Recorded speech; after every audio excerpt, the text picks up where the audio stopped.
The detective agency where I used to work has no sign outside of its offices, no online presence or publicly listed phone number. Its client list is exclusive, wealthy, and word of mouth only. In the 2 years that I've spent employed there, no one ever buzzed at the reinforced doors without an appointment. At least, not until last Saturday. There was something disarming about how the blonde waved at the security camera and held her designer bag with both hands while she waited for me to open the door. The clients that I was used to were corporate and political elites who saw me as a disappointing dollar value on their way to something better. I was the most junior agent, which might explain why I was stuck at the office while my superiors went golfing with former clients. Maybe that was why something about the sad young woman's smile had resonated with me. And by the time that she had sat down at my desk, the biometric security system had already worked up a profile that had told me the value of her wardrobe, the likelihood that she was armed or mentally unstable, and of course, her identity.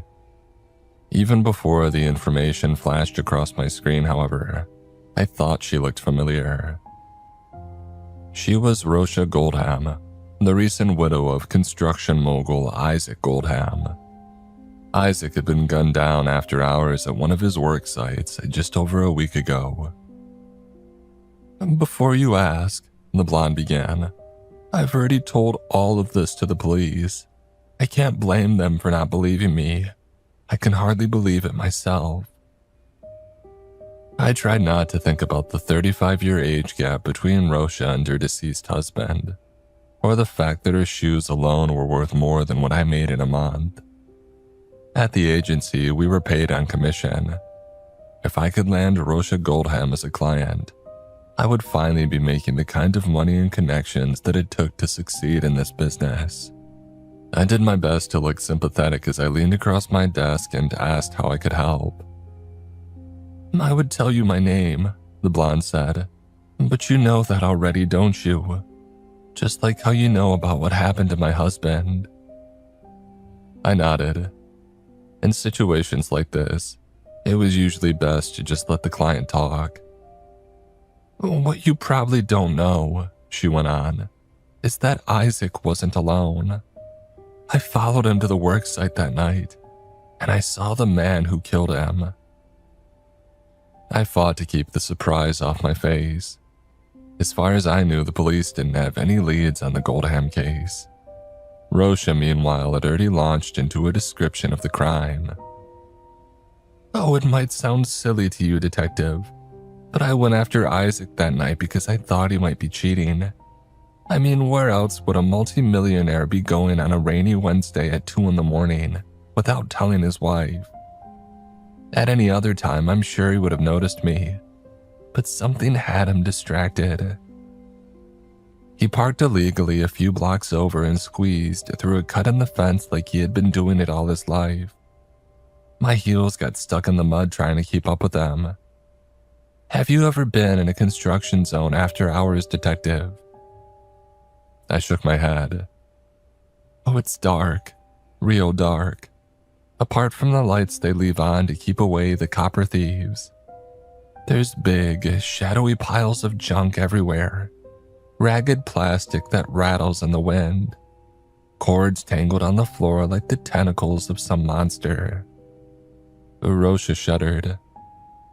Only the skeleton of the apartment complex was finished. Isaac went down some stairs on the side, toward where the basement was going to be, and that was as far as he got.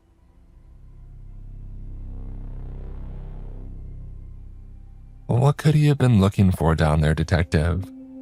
It was nothing but a bunch of bare concrete hallways and drain pipes. Rosha drew in a deep breath. "I thought the guy was a squatter at first.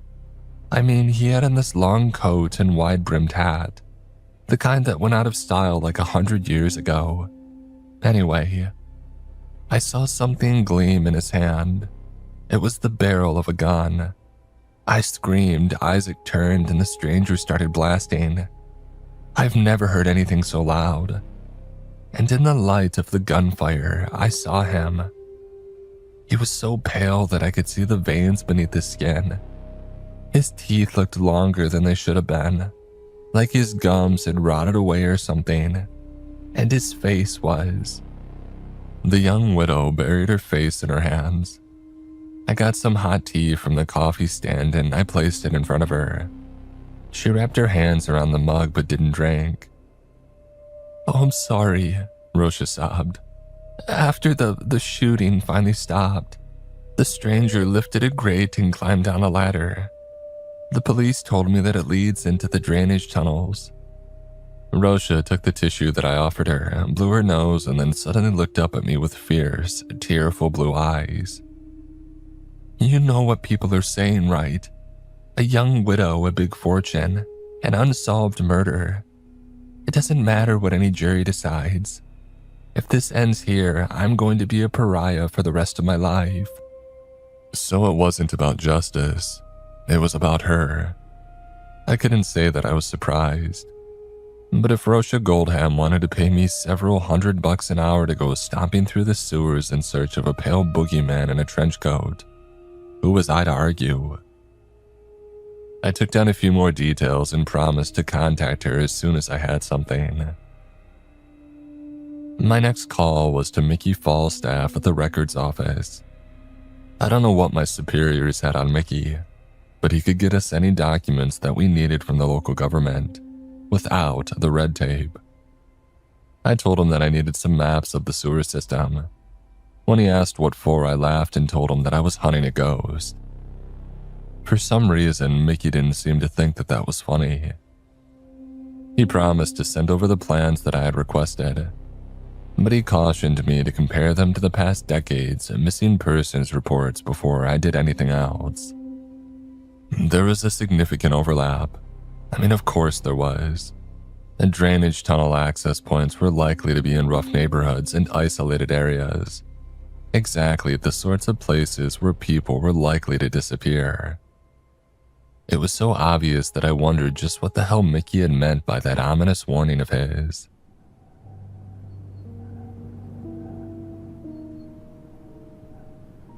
An hour later, I was outside the drainage tunnel entrance that was nearest to the murder scene, and geared up with thick rubber boots and multiple sources of light. I still hadn't told my employers or anybody else where I was going. I needed to find something for Rosha before some more experienced agent swooped in and stole her away from me. I was breaking half a dozen agency rules already, and if I didn't return to the surface with something, I could kiss my career goodbye. The first thing that I noticed was the smell. A putrid, greenish odor like if water could rot. I followed it to the far side of an abandoned lot, trying not to cut myself on the torn open chain-link fence. There it was, a lightless, cylindrical tunnel. Somebody had built a ragged lean-to among all the garbage by its entrance. They had lit a fire in a rusty barrel too, but otherwise there was no sign of them. I switched on my headlamp and continued inside. The further that I got from the daylight, the less that I wanted to leave it behind. The walls were covered with graffiti. Somebody had smeared crap, or maybe tar, on one of them in a manner that struck me as almost artistic. Something brushed against the back of my neck. I hoped it was a cobweb. The tunnel turned and I found myself in true darkness, alone except for the trickle of the water in the slimy culvert beside me. The shanties, trash, and other signs of human occupation began to disappear. The tunnel connected with another larger gallery where water poured from pipes into a sinister black pool below. According to my map, the place where Isaac Goldham had been shot was about 100 feet above and to my right. I began moving a little more slowly, searching for a boot print, a shell casing, or any other sign of the mysterious machine gunner. Unlike the police who had been through here earlier, I had every incentive to believe Rosha's story and take my time. But after an hour of searching, I still had nothing. I passed the access ladder leading up to Goldham's construction site, which had been sealed off by police tape even down here. I was making another pass through these surrounding tunnels when I realized that I had missed a turn. I retraced my steps to the previous intersection, but the view in all four directions was the same. Concrete, graffiti, debris, and darkness. I made a little pile of rubble and placed a coin on top of it to mark my place, and then I continued on ahead. If I didn't encounter the gallery with the black pool after several minutes, I could just return to my marker and try a different passage. That way, I was bound to find the exit tunnel eventually. Or so I thought.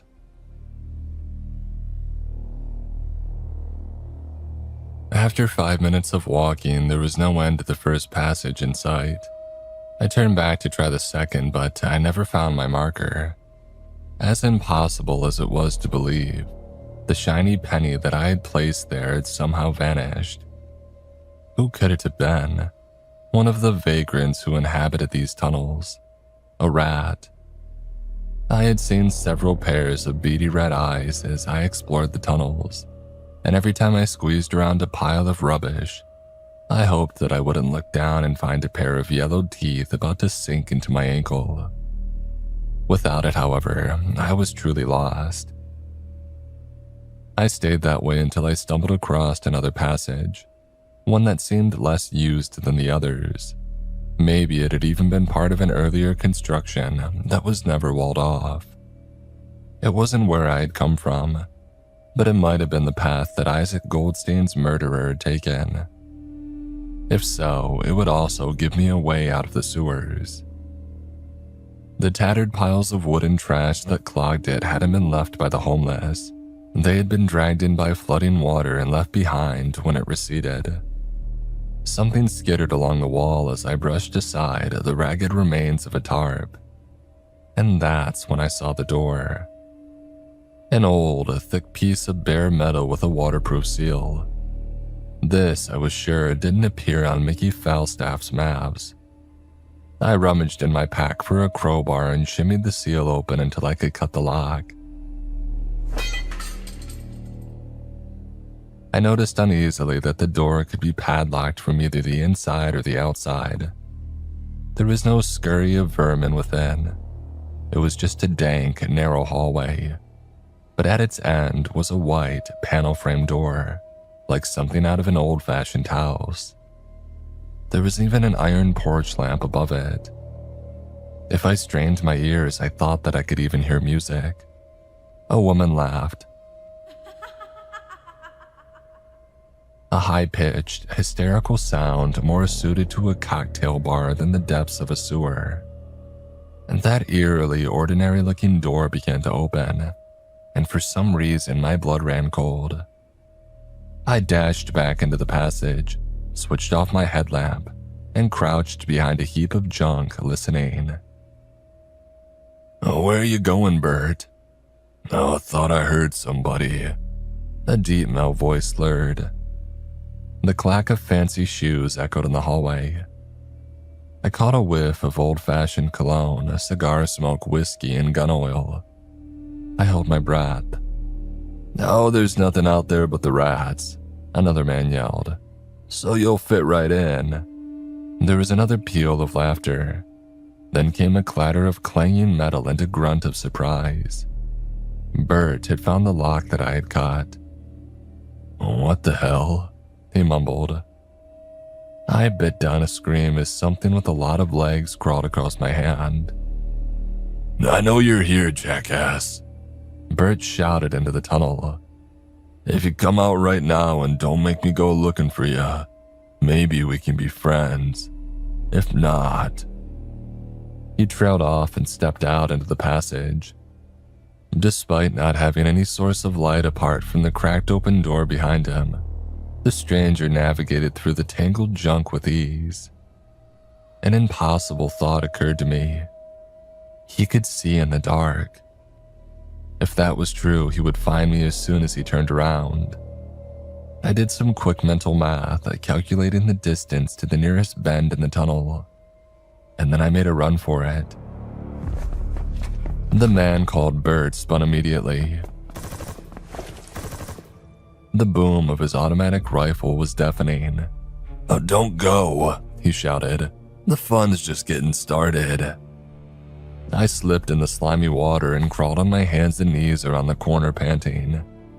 Through the painful ringing in my ears, I could barely hear my pursuer's footsteps, slow, deliberate, like he had all the time in the world. And in a sense, he did. I was going to die here, I realized, gunned down in a sewer by some psycho with a machine gun. Still, I didn't have to make it easy for him. And gritting my teeth against the pain, I got to my feet and ran blindly ahead, feeling my way along the wall for the next passage. My shin bashed against the corner of a discarded bathtub. Spiders scrambled angrily across my face as I crashed through the tattered remains of a shower curtain that had gotten tangled up in the pipes overhead.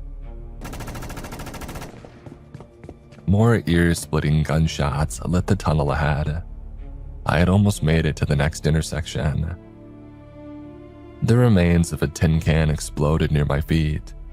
Bert wolf whistled at me. He was enjoying this, I realized. Maybe he was even missing on purpose, trying to see how far he could run me before I collapsed from exhaustion. He was playing with me like some sick-minded kid torturing a bug. But the longer that I stayed alive, the greater my chances of escape would be. I faced my headlamp backward, switched it on, and was rewarded by an angry snarl as the bright beam spoiled my pursuer's night vision. I caught a glimpse of a bulky silhouette, similar to Roche's description. Fedora, pinstripe suit, a horribly pale face with dark, tiny eyes. Bert's curses were drowned out by another burst of gunfire. He had missed again, but instinct told me that my little trick had taken the joy out of the game for him. Now he was shooting to kill. I took a left and then another. I spotted daylight coming from a shoulder-wide pipe in the wall and I scrambled into it. I squeezed through until I saw an ordinary sewer grate up ahead. As I jumped up to pull myself out into the street, I took a final look back down the pipe. Although I couldn't be sure, I thought that I saw the reflection of daylight on a pair of shiny shoes.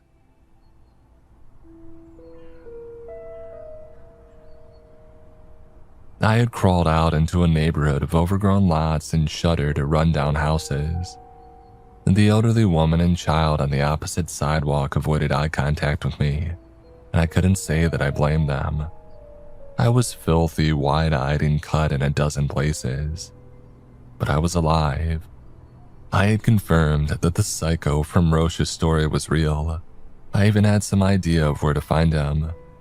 Still, as exclusive as the agency was, we weren't some paramilitary force. With my phone back in service, the first call I made was to the police. It was the strangest interaction that I ever had with law enforcement. A young, disbelieving officer took me to an interrogation room, where a few hours later a plainclothes detective heard my story and told me to wait some more. 2 hours passed before a middle-aged woman in a suit stalked into the room and threw the lock that I had severed onto the steel table. Trespassing, vandalism, destruction of government property. She ran down a list. Oh, and that's just a start. If you ever bring this up again, we'll prosecute you for all of it to the fullest extent of the law. Oh, those maximum penalties might not seem like much. The gray-haired woman grinned cruelly. Oh, but believe me, they add up. Oh, and I suggest you prepare a box for any possessions you still have at your agency. I've just spoken with the chief of the board. You're officially out of a job. Might be a good time to start over, huh? Maybe in another town. Someplace with better prospects. Think about it. The woman turned to go. In less than 30 seconds, she had completely taken apart my life, and I didn't even know her name. I stood, my jaw hanging open. The young officer that I had spoken with earlier was there, but the indulgent smile was gone from his face. He gripped my arm none too gently and led me out of the station. I felt like a stranger in my own city. I thought about the apartment that I had just moved into, confident that my high-paying job at the agency would cover the rent. I could last for another 2 months, maybe 3, but after that, who could say? The agency wasn't exactly going to give me a glowing reference. I pondered what the woman had said. I could pack my bags and head back to the West Coast like a dog with its tail between its legs. Or I could pay a visit to Rosha Goldham. The Goldham place was an imposing downtown structure with views of the lake. Not that there was much to see on such a dreary afternoon. Between the silence and the gray rain drumming against the windows, it reminded me of an overpriced mausoleum. And there was a semicircular desk beside the elevators where a doorman or security guard might have sat, but it was empty. I buzzed Rosha's penthouse myself and she let me up immediately. "Oh my God," she said instead of hello. "Oh, what happened to your face?" Although my exploration gear was tucked away in my backpack, the cuts and bruises from my flight through the sewers were obvious. I fidgeted with my hat and fumbled for an answer. Without my desk, my cutting-edge computer, and the reputation of the agency like to back me up, I felt surprisingly lost. And it didn't help that Rosha was so damn beautiful. She had changed into a simple, eloquent black dress. Her cheeks were flushed with emotion. I decided to begin with the most important, obvious thing that I could. I told Rosha that I believed her. I told her that I really had found something in the drainage tunnels, and although I wasn't sure what we were dealing with, I was willing to see it through to the bitter end. Her result wasn't what I had expected. She pushed away from the ultra-chic couch that she had been leaning on, crossed the room and threw her arms around me. Her lips brushed against my ear as she spoke. "He's in the closet, aiming at both of us. He told me that he would kill me if I didn't invite you up. I'm sorry." My eyes darted over Rosha's shoulder to the lightless, cracked open hall closet. A polished black shoe nudged open the door. I knew the rhythm of those footsteps, and now to my horror, I could see the rest of the stranger clearly. Beneath the harsh lights of Rosha's apartment, his skin seemed almost transparent. The hole where his nose used to be made his face appear skull-like. There was nothing weak or sickly about his eyes. However, their oversized black pupils sparkled with cruel intelligence. He wasn't a monster. He was a man just like me. And somehow that made it worse. "A long time no see, buddy," he sneered. The recession of his purplish gums made his teeth appear to be nearly twice the normal length. "Walk." He waved a revolver in our direction, and then tucked it into the pocket of his overcoat. If either of us tried to shout a warning, the other would be dead before anyone could help. We were marched back through the lobby and out into the rain. I thought I knew now why the security guard's chair had been empty. The pale stranger led us to a back alley manhole cover and gestured at me to lift it. Everything that I had ever heard about kidnappers, murderers, and second locations flashed through my head. But I knew from experience that we would both be gunned down right here if I didn't cooperate. For the second time that day, I climbed down into the drainage tunnels. The stranger handed Rosha a clunky old-fashioned flashlight and ordered her to go after me. He dropped down behind us with feline grace. "Walk," he repeated. Rosha and I did as we were told. Apart from the distant noise of rushing water, there was nothing to mark the passage of time. It felt like forever before we had arrived at another one of those rusted, slab-like metal doors. The stranger tossed me a key and told me to open the padlock. An unsettling question gnawed at me. If the pale gunman and his accomplices came from within the metal doors, why were they sometimes padlocked from the outside? The corridor on the other side was identical to the one that I had encountered before, down to the white wood panel door and the wrought iron porch lamp. Before, it had felt eerily out of place. Now it felt like if I walked through it, I would never come out again. "Oh, just couldn't let it go, could ya?" the stranger was saying. "Just had to stick your nose in a little further, and look where it got ya. Knock 3 times, he told Rosha. "Slow." She followed his instructions, and when she saw the man on the other side, she screamed.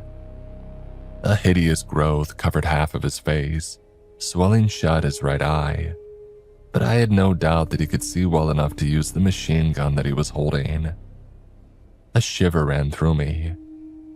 Who the hell were these disfigured men, and why were they dressed like they had walked out of the 1930s? "Bert," the disfigured man smiled with empty gums. "Oh, look what the cat dragged in. The boss is gonna be pleased, especially with her." He made a noise that might have been a whistle as he leered at Rosha, and then, without warning, he bashed the butt of his weapon into my nose. I went down, blood spurting from it. "Pugh," Bert grunted. "Can't even stand a little love tap." He kicked my ribs with the tip of one of his polished shoes. "Now you see why we've got the red carpet." He wasn't kidding. The stuff might have been fancy at one time, but years of dampness and overuse had taken their toll. With its unevenness and dark patches, the maroon floor looked like a roughening sea of blood. There was particle board and wallpaper on the walls, although it too was peeling away in ragged yellow strips. Something seemed off about the antique brass lamps. It took me a moment to realize that they were lit by gas. 100 years ago, this place would have been the lap of luxury, but now it looked like a badly cared for antique shop. Another kick connected with my kidney, and I decided to keep my comments about the decor to myself. "Walk," Bert snarled, "or better yet, crawl." He hung his fedora beside several others at the door and ran his fingers through his scabbed, greasy, half-fallen-out hair. Not wanting to give him the satisfaction, I lurched to my feet and staggered down the hallway beside Rosha, pressing a fist against the worrying pain in my side. We veered left, and I gasped at what I saw around the corner. It was a ballroom complete with chandeliers, a bandstand, and a grand staircase. Several girls in barely their dresses lounged against the bar, fear and resignation in their sunken eyes. Another overweight man in a gaudy suit lounged behind it, fiddling with a phonograph. The white tablecloths were threadbare, the plaster on the ceiling cracked. The moisture in the air made the frescoed angels appear to be crying ink-black tears. What the hell was this place? A pair of double doors swung open on the far side of the room. 2 of the girls glanced up as we passed. One seemed like she wanted to shout a warning, and the other seemed to be considering making a grab for the big man's gun while he was distracted, but decided against it. The third stared at the counter, too drunk or traumatized to react to our presence. And with a shudder, I realized why they looked so familiar. All 3 could have been grown-up versions of some of the missing persons photos that I had seen earlier. A pair of double doors opened on the other side. 2 men, young, uncomfortable in their baggy outfits, and not quite so disfigured, held them open for us. Within, a group played cards around a table. The light was so dim that I couldn't make out much more than their hands and shirt sleeves.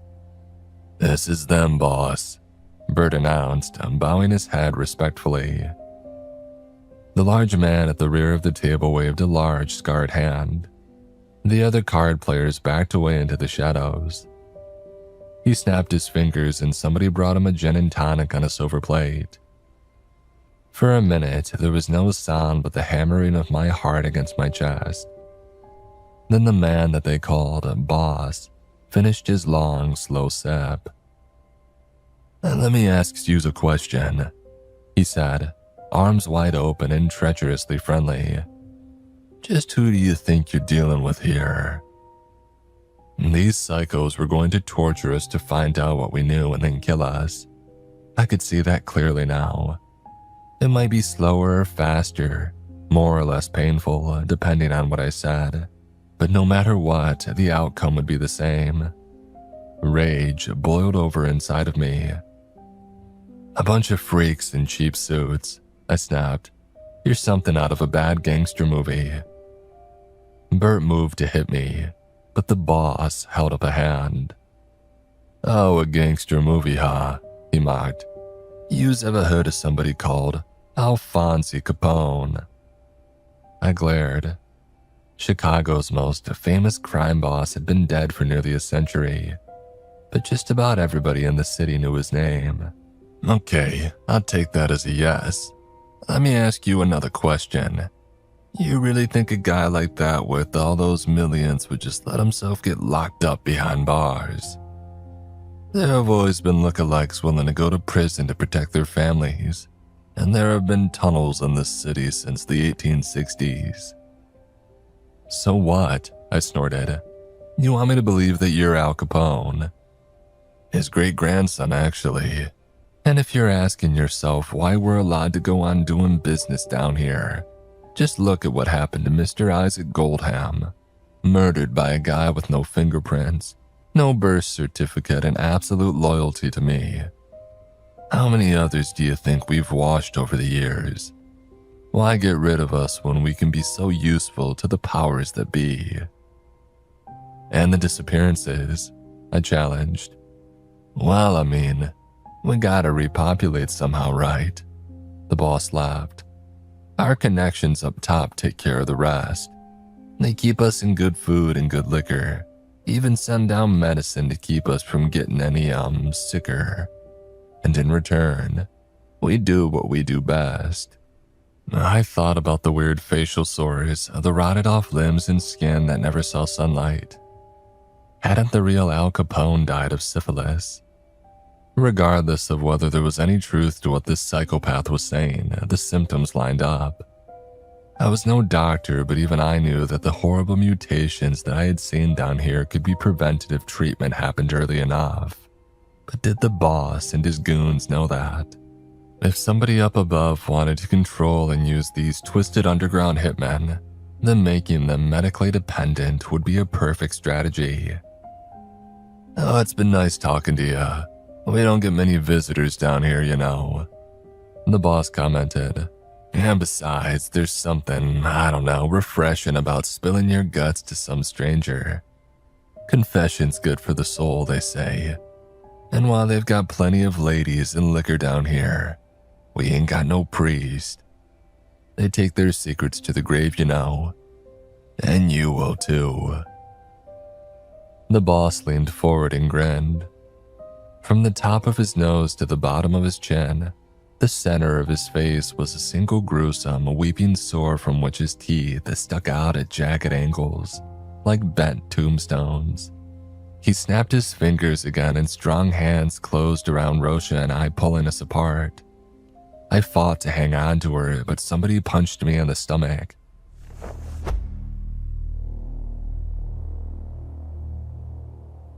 The last things that I saw before the double doors swung shut was the look of wide-eyed terror on her face. I was dragged back through the decaying ballroom and down another hallway. I caught a glimpse of a kitchen, a storage closet, even an antiquated gymnasium. There was everything a certain type of person could want, except for sunlight.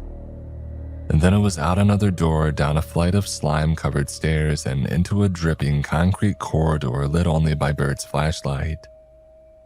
The complex was enormous. Part palace, part prison, part foul spiderweb that linked to every drainage tunnel in the city. I thought about the rats that I had seen before. If there were any down here, they were probably bigger and more aggressive than I could possibly imagine. Bert kicked something as he walked. It was a skull, I realized numbly, just like the plastic ones that were hung up in science classrooms or what you would see on Halloween. Only this one was real. Mold grew out from a hole in its cranium. There was another staircase ahead, one that looked far older and more dilapidated than the first. It disappeared into dark water halfway down. No matter what, I told myself I wasn't going to go down those steps. Bert set down the flashlight. A gesture passed between him and the other goon restraining me.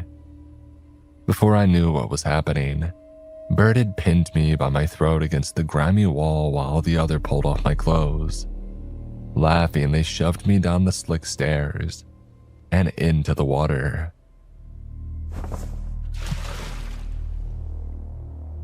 I'll never forget that feeling. It was oily, cluttered with offal and grease, and freezing cold. I stepped gingerly, knowing that one bent nail or jagged piece of glass would foil any chance that I had of escape. A rusty steel grate clanged shut behind me. Was this a prison, a torture pit? What the hell had been the point of dumping me down here without even a stitch of clothing? The beam of the flashlight grew further away. I realized with horror that they were going to leave me here, in the pitch blackness and chilling, scummy water. Even Bert's presence was better than that. I shouted after them, but they were already gone. It was the deepest darkness that I had ever known. Something splashed into the water. I wished that I had looked in the opposite direction, that I had gotten some idea of the way ahead while I could. Because now all that I could do was feel my way blindly along the stone. And there was light up ahead, the same dim, eerie gaslight that illuminated the whole complex. I didn't want to move toward it, but waiting in the foul water was even worse. The slow sloshing of my footsteps felt like some kind of countdown. I didn't understand what the round space was until another grate clanged down behind me. I was in a pit about 30 feet across, constructed of slick, rough brick. Shadowy figures looked down on me. I could hear chatter and the clinking of glasses above. As my eyes adjusted to the light, I realized that the space above had the same gaudy style as the ballroom that we had been marched through before. The faces watching were also familiar. I recognized Bert, the boss, several of the other gangsters and their victims, as well as Rosha. At some point, she had been forced to change into one of the same sheer flapper dresses that the other girls wore, complete with a feathered headband. A red velvet rope lowered into the pit. A shirtless figure scrambled down it. He had the same sores and wide, light-deprived pupils as the others, but he was barely more than a teenager. My stomach turned at the thought that kids grew up down here, surrounded by decadence, decay, and violence. They became the next generation of killers. And that was why I hadn't been gunned down on sight. They had been saving me, I realized, to serve in this boy's initiation ritual. He spat, flexed, and cracked his neck. Somebody tossed a pair of switchblades into the ankle-deep water. "Time for your first blood, Joey." The boss's voice rumbled down from on high. "Show us his guts in you," he said to me. "If you win, you and your girl can walk out of here. No strings attached. How's that for a deal?" As an answer, I stooped, snatched the knife, and held it at the ready. The boy kicked his up and caught it with a flourish. He puffed his chest out at me, trying to look intimidating, but the uncertainty in his eyes was obvious. His muscular build had made him look older than he was. Now that we were face to face, I was sure that he couldn't have been more than 14 years old.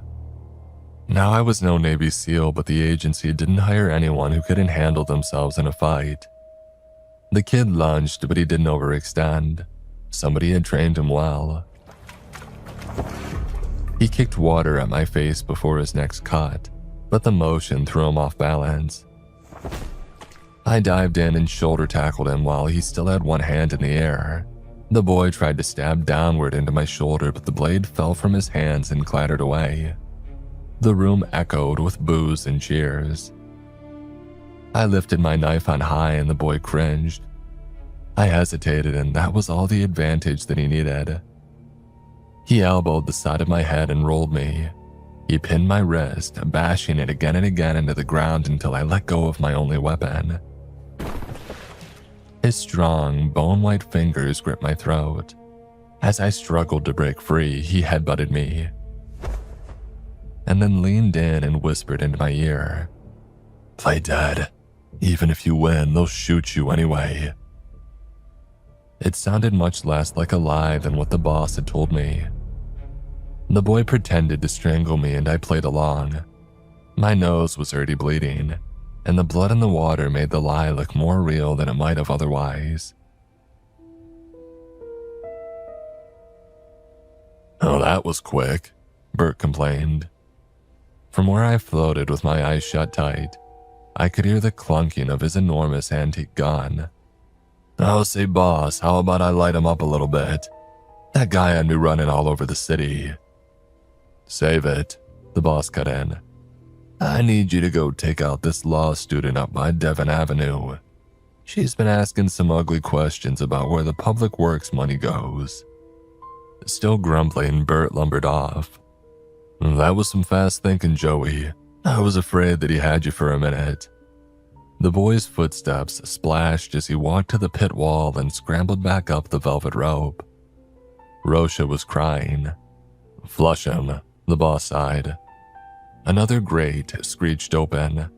Water flooded into the pit, lifting me up and carrying me along with it. I was swept down a second filthy passage.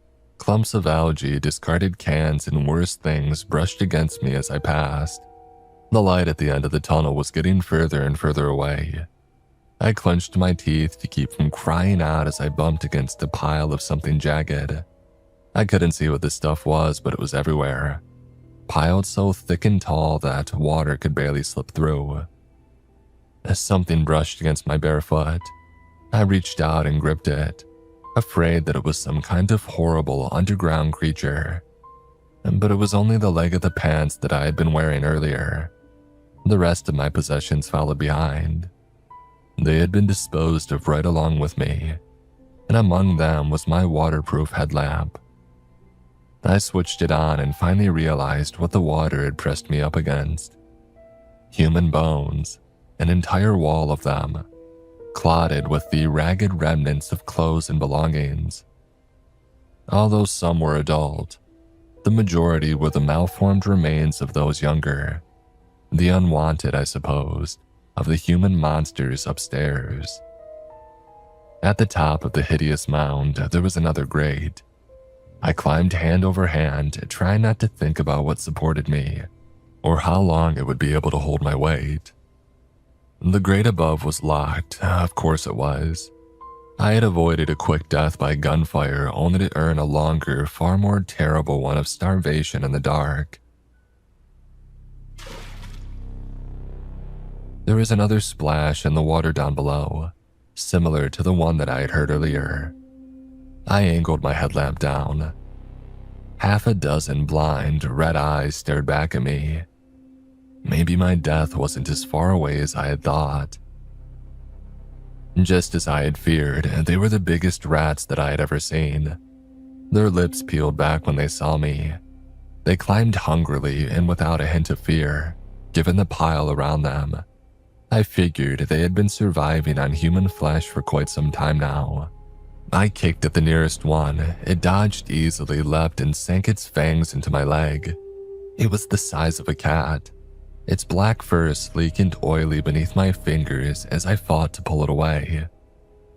Another sprang onto my back, its tiny claws scratching at my bare shoulder as it struggled to get closer to my neck. Its wormy tail was at least a foot long. Loose bones slipped beneath my feet, splashing into the water below. I was losing my balance, and more rats were already scurrying up the pile of bones. "Hit him in the eyes," a voice hissed from above me. It was the boy, Joey. "They don't like that." It wasn't as easy as he had made it sound, but it worked. While I swatted away the vermin, Joey unlocked the grate. After scrambling through and slamming it down on the gnashing teeth below, I asked him why he was helping me. "The boss says we're better off down here, where we can do what we want and take what we want. He says the ones above have made themselves weak through too much easy living. But I've been outside once with Bert, back when I was barely old enough to walk. I want that, not this. If I can get you out of here, will you help me?" And dripping and shaken, I nodded. I had one condition, however. We weren't leaving without Rosha. In the wavering light of my headlamp, I saw Joey grit his teeth. "Oh, those guys' brains might be rotten from the sickness and too much booze, but they're not dumb. I used Bert's keys to get out of here, and it won't be long before he notices that they're gone. If I waltz back in there, he'll gut me without a second thought. It's too dangerous." I shook my head. I was going back for her, I told him, with or without his help. My heart raced. If he called my bluff and left me alone in this maze of dripping tunnels, I was a dead man. The pale boy sighed. He gestured for me to follow him. We went up a ladder and through a narrow, cobwebby shaft until he reached another one of those solid steel doors. He pressed his ear against it and listened. The clack of the key turning in the lock was horrifically loud. Its hinges creaked beneath so much heavy metal. We stuck our heads into another gas-lit hallway. It looked empty. Heaven, drunken piano notes echoed up from the ballroom. "Come on," Joey murmured. "They keep the girls down here." The hallway that he had led me to was lined with bolted, scratched-up doors. Somebody was weeping inside one of them. "My ma was locked up in one of these rooms almost all her life," Joey was saying. "And then one day she was just gone. Outlived her usefulness," the boss said. And then he laughed. "Your girl will be in that one at the end of the hall, if the boss isn't with her already." I ran to the last door on the left and unbolted it. Rosha looked up from where she sat in the corner of the bed, a trembling glass of whiskey in her hand. Pressing a finger to my lips, I gestured toward the hallway. As she sprang to her feet, I smelled cigarette smoke and heard the click of a pistol hammer being pulled back. "Every time a door opens in this place, I get a buzz down in my office," the boss sneered. "Or didn't you know?" The boss and two of his pearly-skinned goons stood to my right. Bert was on my left, his enormous Tommy gun in hand. There was no sign of Joey. "How the hell did you get out of that pit?" the boss chuckled. "You know what? I don't want to know. Nice seeing yous." He squeezed the trigger. I flung myself back through the door of Rosha's cell. Two splintered craters appeared in it where I had been standing seconds before, and then I noticed the smoke. "What's that?" the boss shouted. "Smells like something's on fire. Bird, go see what's burning. I'll take care of these two." Rosha and I crouched behind the tattered stained mattress. There was nowhere else to take cover. Had Joey set the blaze as a distraction? If so, I hoped he knew what he was doing. The boss, meanwhile, didn't seem to be in any hurry. He strode slowly into the room, firing a lazy shot at our hiding place. Clouds of dust and feathers flew up from where the bullet had ripped through the cloth. For the first time since this nightmare had begun, I felt myself giving up. Here I was, hundreds of feet beneath the city that I thought I knew so well, about to be murdered by some diseased, rotted gangsters who still lived like it was the 1930s. The boss's bulk was blocking the door. He had 3 shots left in his revolver. There was no way out of this. No way that we were leaving this squalid little room alive. Before I knew what was happening, Rosha had sprung to her feet and gripped the brass table lamp and flung it at the boss's head. The impact barely staggered him, but it was enough. Rosha and I darted past and out the door before he could reestablish his aim. We started coughing almost immediately. Whether it was due to the confined space or the dusty filth of what was burning, I wasn't sure, but the air was thick with cloying smoke. Joey waved at us through the haze, indicating a way out. The boss's next two shots went wide as we ran to him. I could hear the big man cursing and shouting behind us, the chamber of his revolver nearly empty. My skin seemed to crackle in the heat. I pressed the cloth of my wet shirt over my face.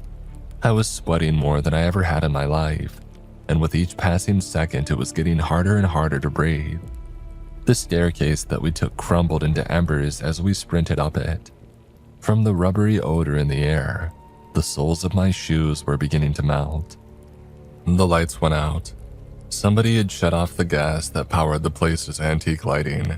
The only illumination now was the orange glow of distant flames. The hallway ahead ended in a T.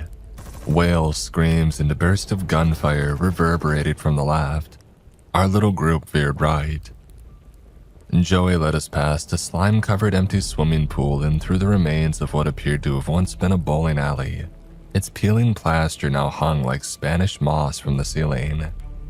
They really had given themselves every luxury down here, and now it was all going up in flames. I grunted in pain as my toes bashed against a table leg. With the fire so far away, it was nearly impossible to see. And then Joey opened a door and the fire roared in. The boy sprung back with a scream. I could sense him beginning to panic.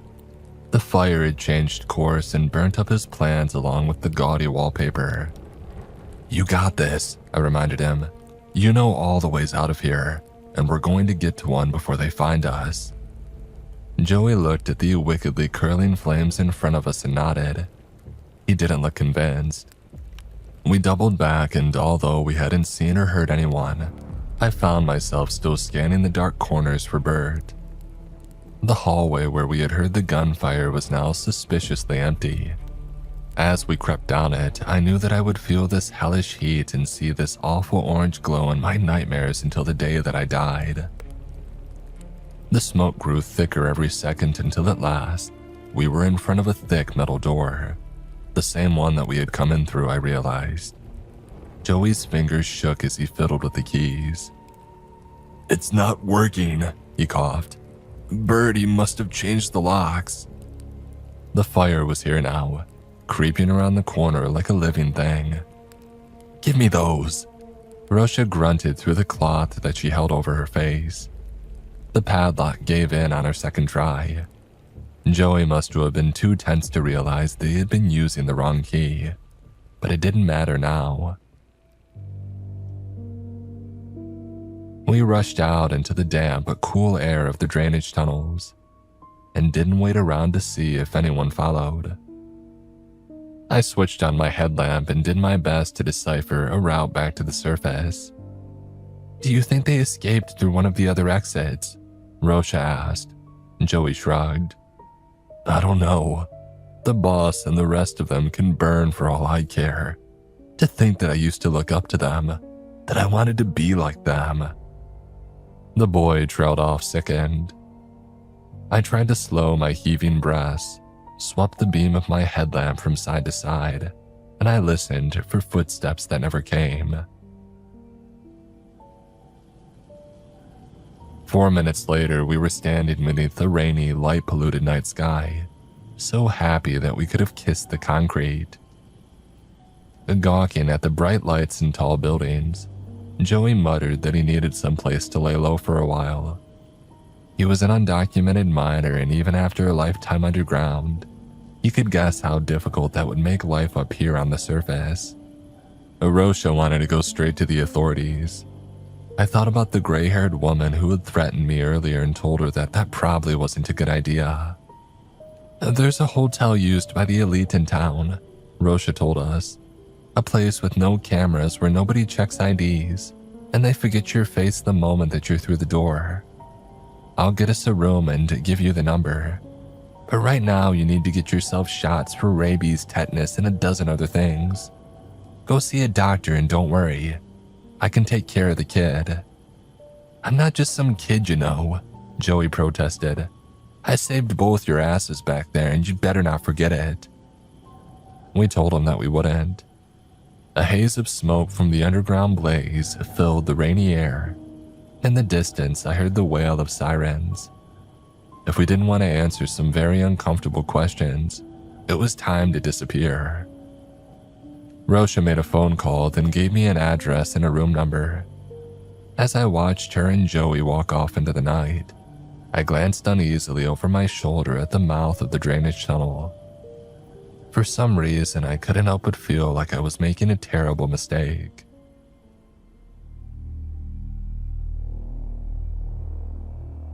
There was a heap of old magazines and newspapers in the lobby of the dingy 24-hour clinic that I had visited, and a few of them contained articles about Isaac Goldham's murder.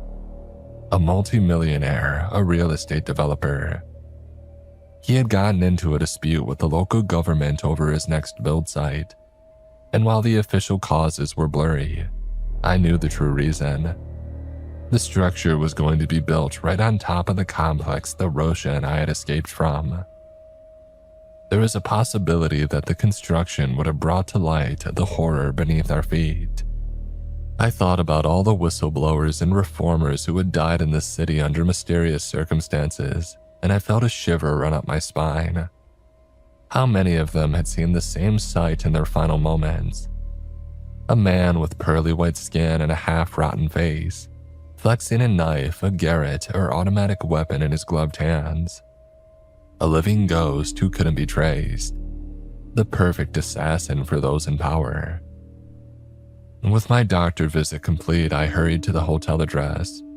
Just as Rosha had said, it was clearly a high-end place, but I never would have guessed its function from the outside. The desk clerk didn't look up when I crossed the lobby. My heart raced while I waited for the elevator to reach the 4th floor.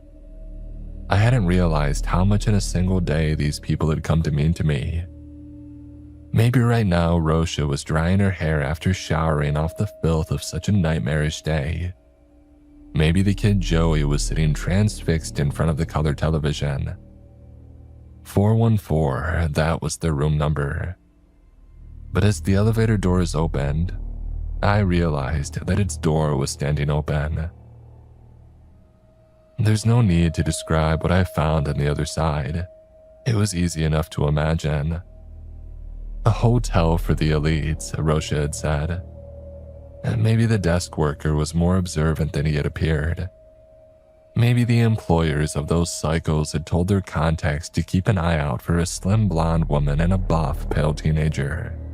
Maybe just as the woman in the police station had warned, no place in this city was safe for someone who knew what I knew. I could have chosen to stay and fight, but I didn't. The names involved are made up, but now, decades later, even the real ones had probably been forgotten. I retreated to the West Coast into calmer line of work, but I never forgot those 2 insane days. I never overcame the fear that one day the closet door will creak open and I'll find myself looking up at one of the boss's descendants, his mouth stretched wide in a syphilis grin.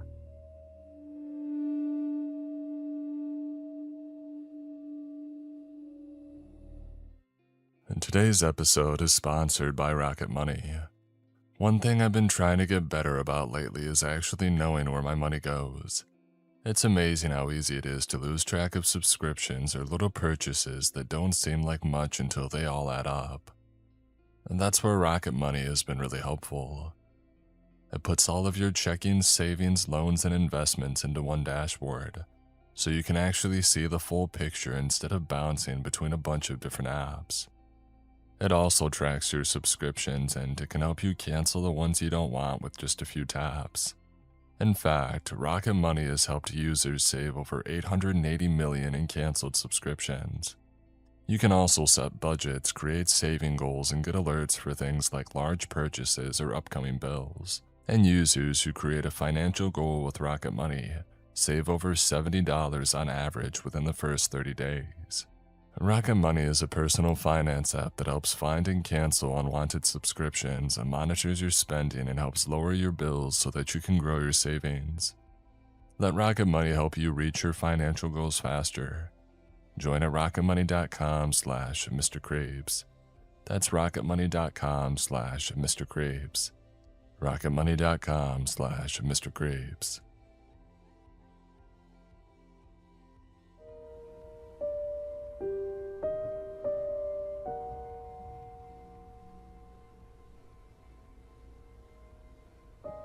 What exactly are we looking for, Captain?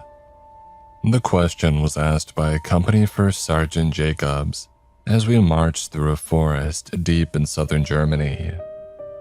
Looking up from the map that I was holding, I stared at Jacobs and I shook my head before looking back down at the map. Jacobs must have assumed it meant that I wasn't at liberty to tell him and simply walked away to do other duties. However, truth be told, I didn't know the answer either.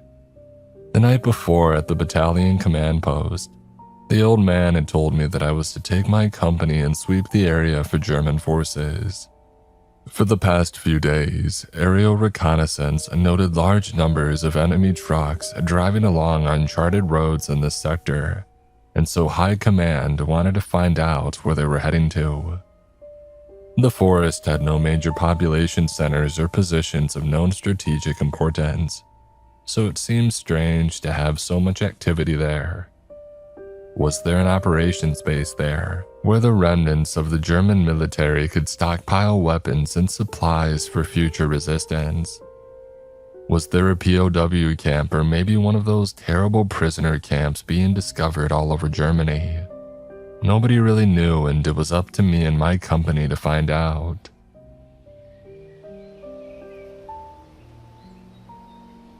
Moving through the forest, my company navigated through the trees and kept an eye out for any enemy activity. Despite the war nearing its end, we knew that we had to keep alert. There were still some die-hard units in place like this, so it was never good to let your guard down in case we encountered them.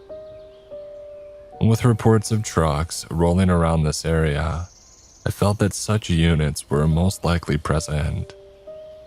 And luckily for us, most of the morning was uneventful.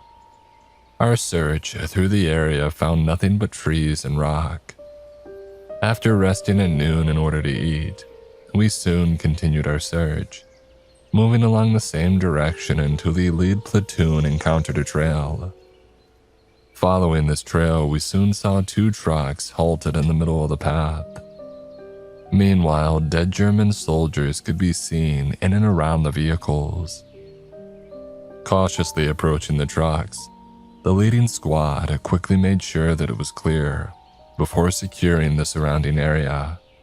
I then ordered the company to hold while me, Jacobs, my XO, and the platoon commanders inspected the trucks and the deceased German soldiers surrounding it.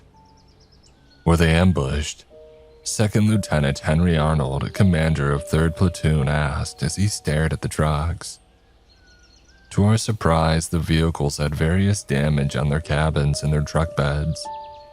To me, it seemed as if somebody took an axe and started swinging heavy blows on the trucks. It must have been some powerful man who did it. However, as the metal in the cabins was heavily shredded. It seems like it. The question now is, who did it?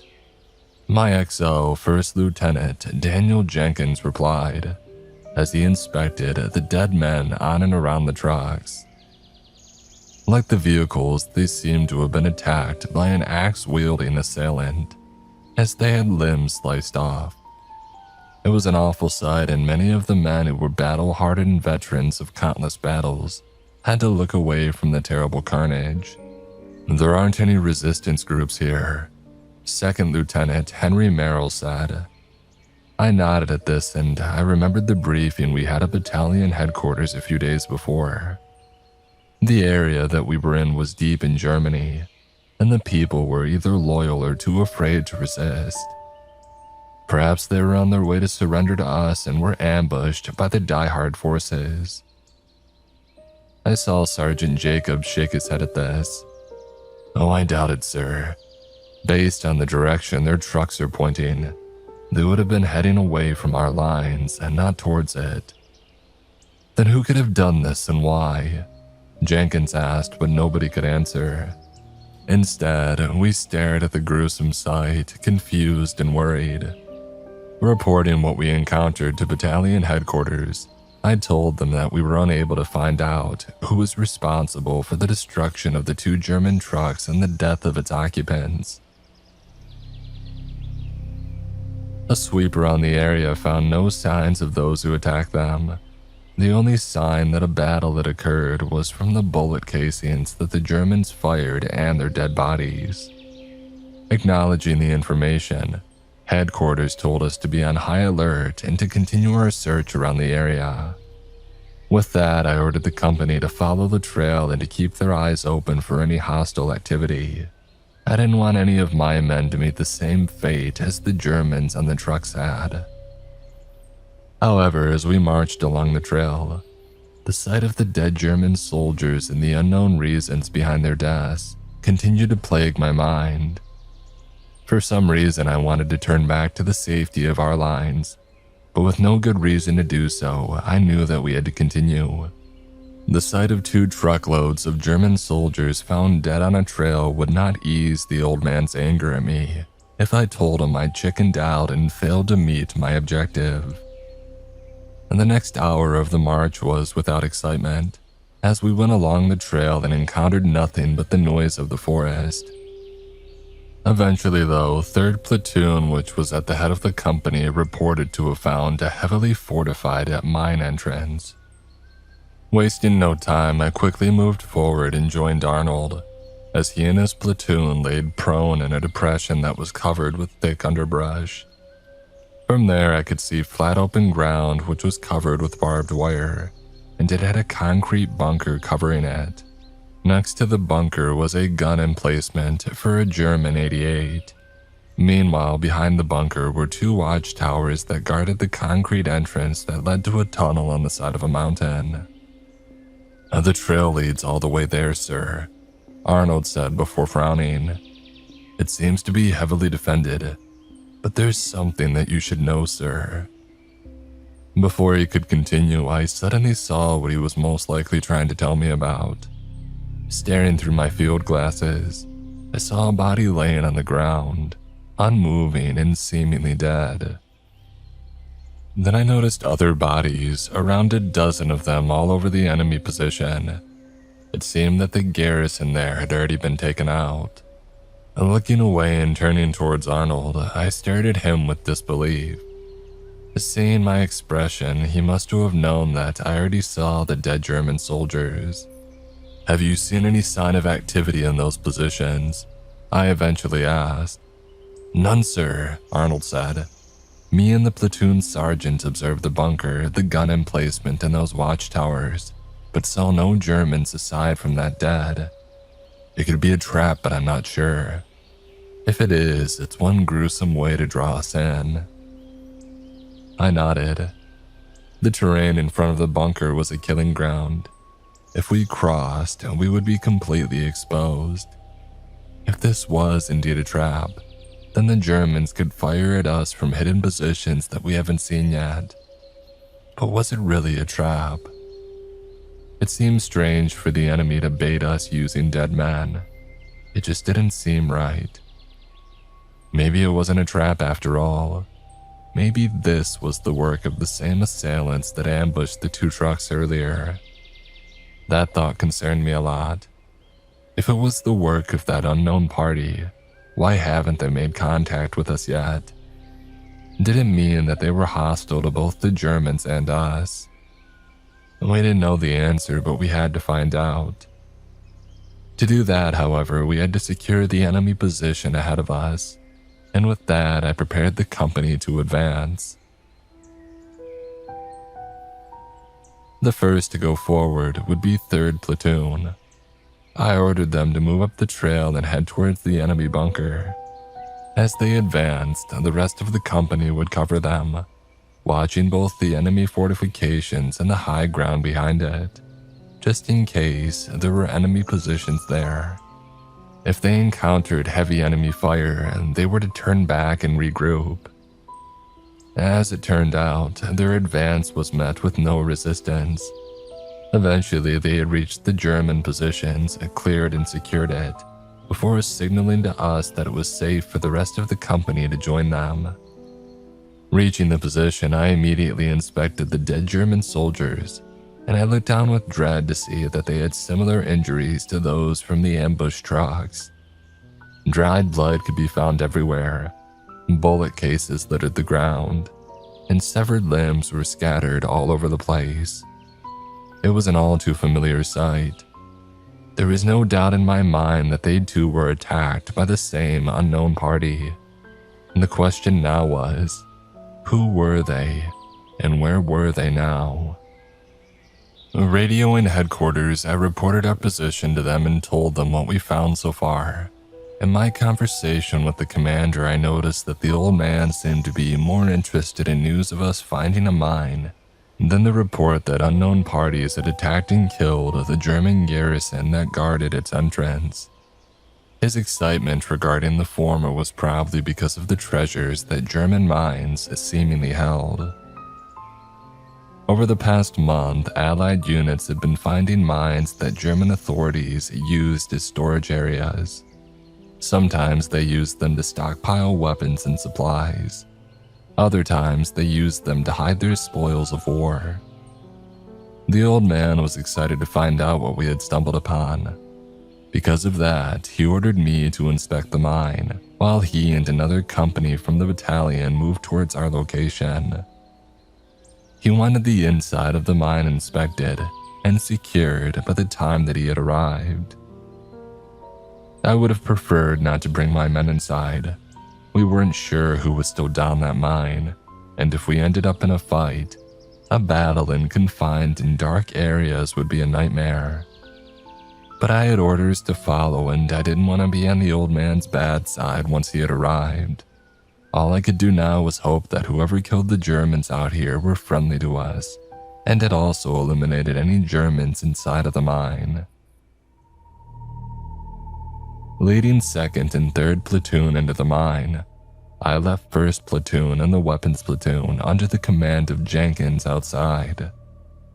They were to guard the tunnel entrance in case any German forces suddenly arrived and trapped us inside. Going through the tunnel, we saw more bodies on the ground.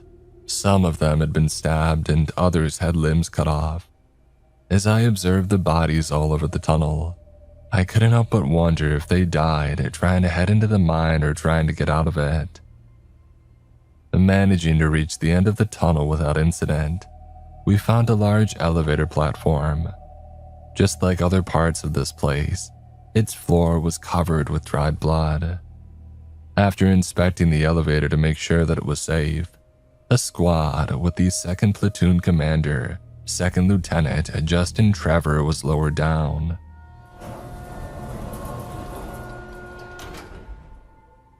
After a few minutes, the platform rose back with one of his men, who said that it was safe to go down and that I would be amazed to see what they found. Curious, I inquired what they saw down there. "It's some kind of factory, sir." "What kind of factory?" I asked, as we rode the platforms down. "Rockets, Captain," he said, scratching his head. "Like the ones they've been throwing at London, except they're bigger. They remind me of the time we went to New York to board the ship across the Atlantic."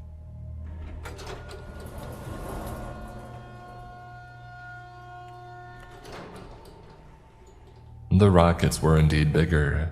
The underground room itself was huge. It was like an aircraft hangar deep under a mountain. Somehow the Germans had managed to carve out a gigantic room this far beneath the ground. Upon my initial inspection, the distance between the floor and ceiling was probably around 200 feet. All around this gigantic area were various rockets of various sizes, with some lying down and some standing up. This was indeed a factory for German rockets. However, just like above, dead bodies and bullet cases also covered the place. But unlike above, the dead were not just soldiers.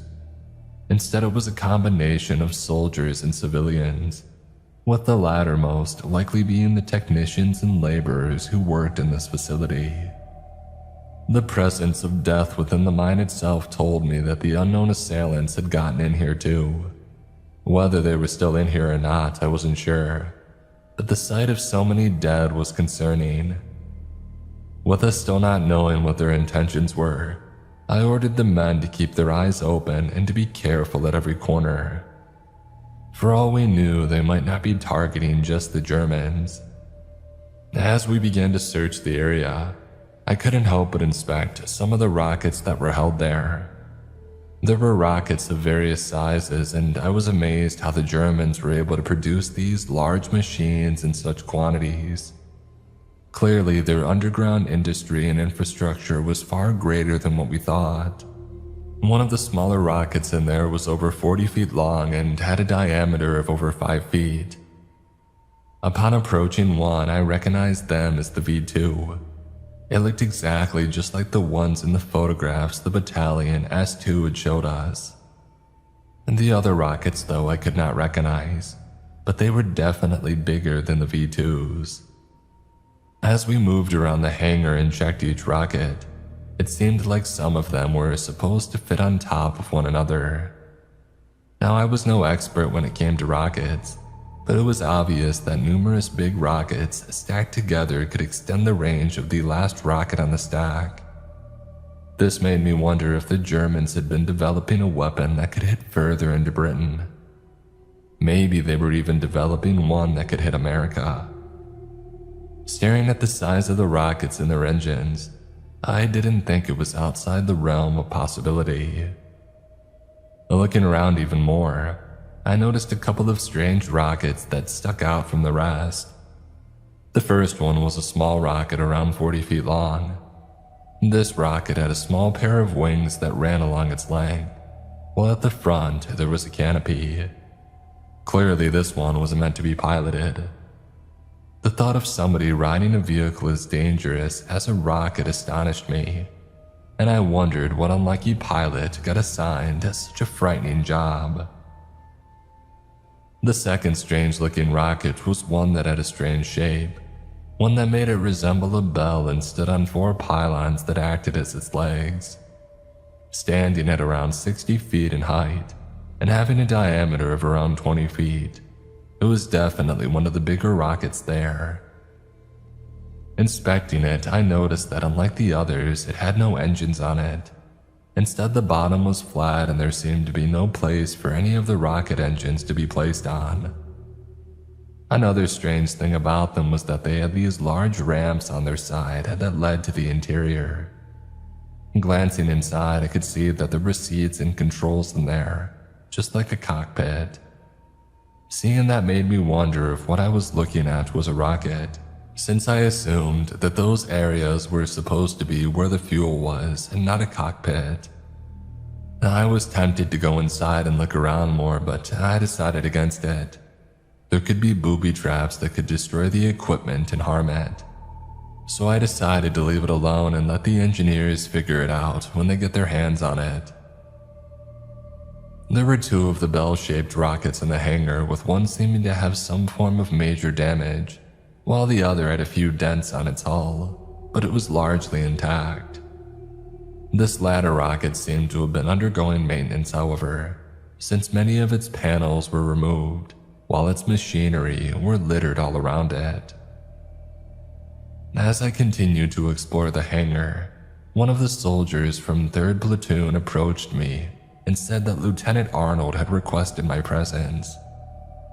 Earlier, I had ordered 3rd Platoon to further explore the facility and search the other rooms there, while 2nd Platoon remained at the hangar, clearing it and doing the best they could to pile the German dead to one corner of the room. After looking around the vast facility, it seemed that Arnold and his platoon had found something important. Taking a stairwell at the side of the hangar, the 3rd platoon man led me up a few flights of stairs until we had made it to a room. In the room, Arnold stood there waiting. The room that he was in was filled with cabinets and tables covered with folders and documents. Gesturing to one of the tables, I looked to where Arnold was pointing and was impressed by what I saw. Schematics from one of the rockets was there, laid out right in front of us. I quickly realized that he had stumbled upon the blueprints and technical papers regarding the rockets being built in this underground facility. Smiling, I gave Arnold a pat on the back, knowing his find would be helpful for the engineers who would be studying the rockets that we found here. Sure, having the finished product was nice, but with these documents, the engineers at home would not only learn how to use the rockets, but also learn how to reproduce them without having to tear apart and study the ones in the hangar below. Looking around the room and seeing what else we could find, I noticed a panel of windows off to one corner. Glancing out of it, I realized that it offered a complete view of the hangar area below. After watching 2nd Platoon move around and work, I then turned my attention away from the window and stared at some of the documents on a nearby table. I had some ability in speaking and reading the German language, thanks to a childhood friend of mine who was the son of a German immigrant, so I decided to pick up one of the papers and see what was written. Military encounters with out-of-Earth beings. This piqued my interest. Out-of-Earth beings, what do they mean by that? Wanting to learn more, I continued to read. August 1943, first encounter with Die Glock. August 1943, first encounter with Die Glocke. A patrolling Me-109 from a fighter squadron based in France sighted a bell-shaped object flying near Paris. An attempt to intercept was made, but the object increased speed and altitude, preventing the Me-109 from catching up. Said flying object was later classified as Die Glocken. This made me think for a second. The bell, Die Glocke in German. Did this mean the bell-looking rocket at the hangar? I believed that it did.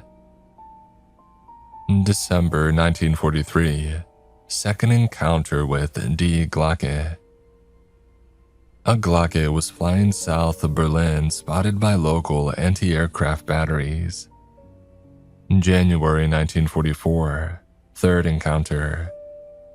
During the A9 manned rocket suborbital test flight test, the pilot of the rocket reported sighting a Glocke approach and trail him. This sighting reveals that Die Glocke is capable of outer space flight. Said spacecraft continued to trail the A9 until the latter re-entered the atmosphere.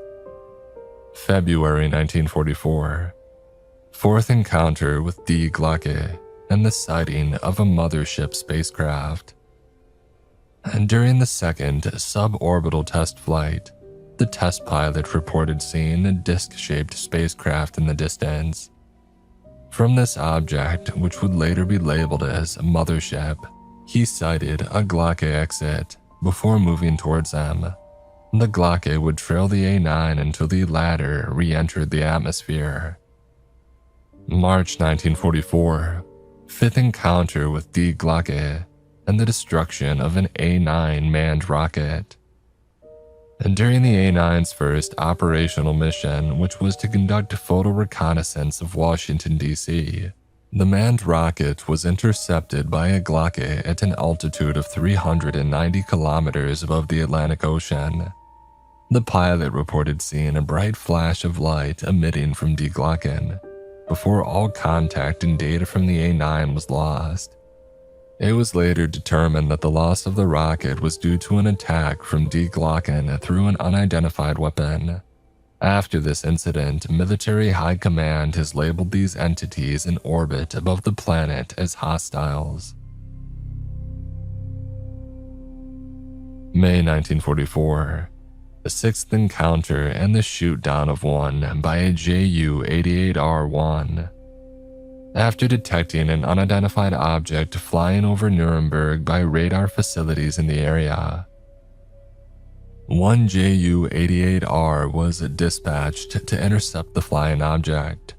The Ju located the object flying low and engaged it. After successfully scoring hits, the object crashed in the middle of the field. Ground forces would later recover the object and discover the deceased remains of out-of-Earth beings inside. The object itself would be recovered, identified as a Glocken, and taken to an underground facility for study. July 1944, Operation Jaeger. After careful preparations, military forces conducted a strike against the orbiting mothership. This task was given to the 1st Outer Space Squadron, 6 A-9 manned rockets, each armed with a single radio-guided missile, and each stacked atop their own A-10 and A-11 rockets were launched to intercept the mothership spacecraft.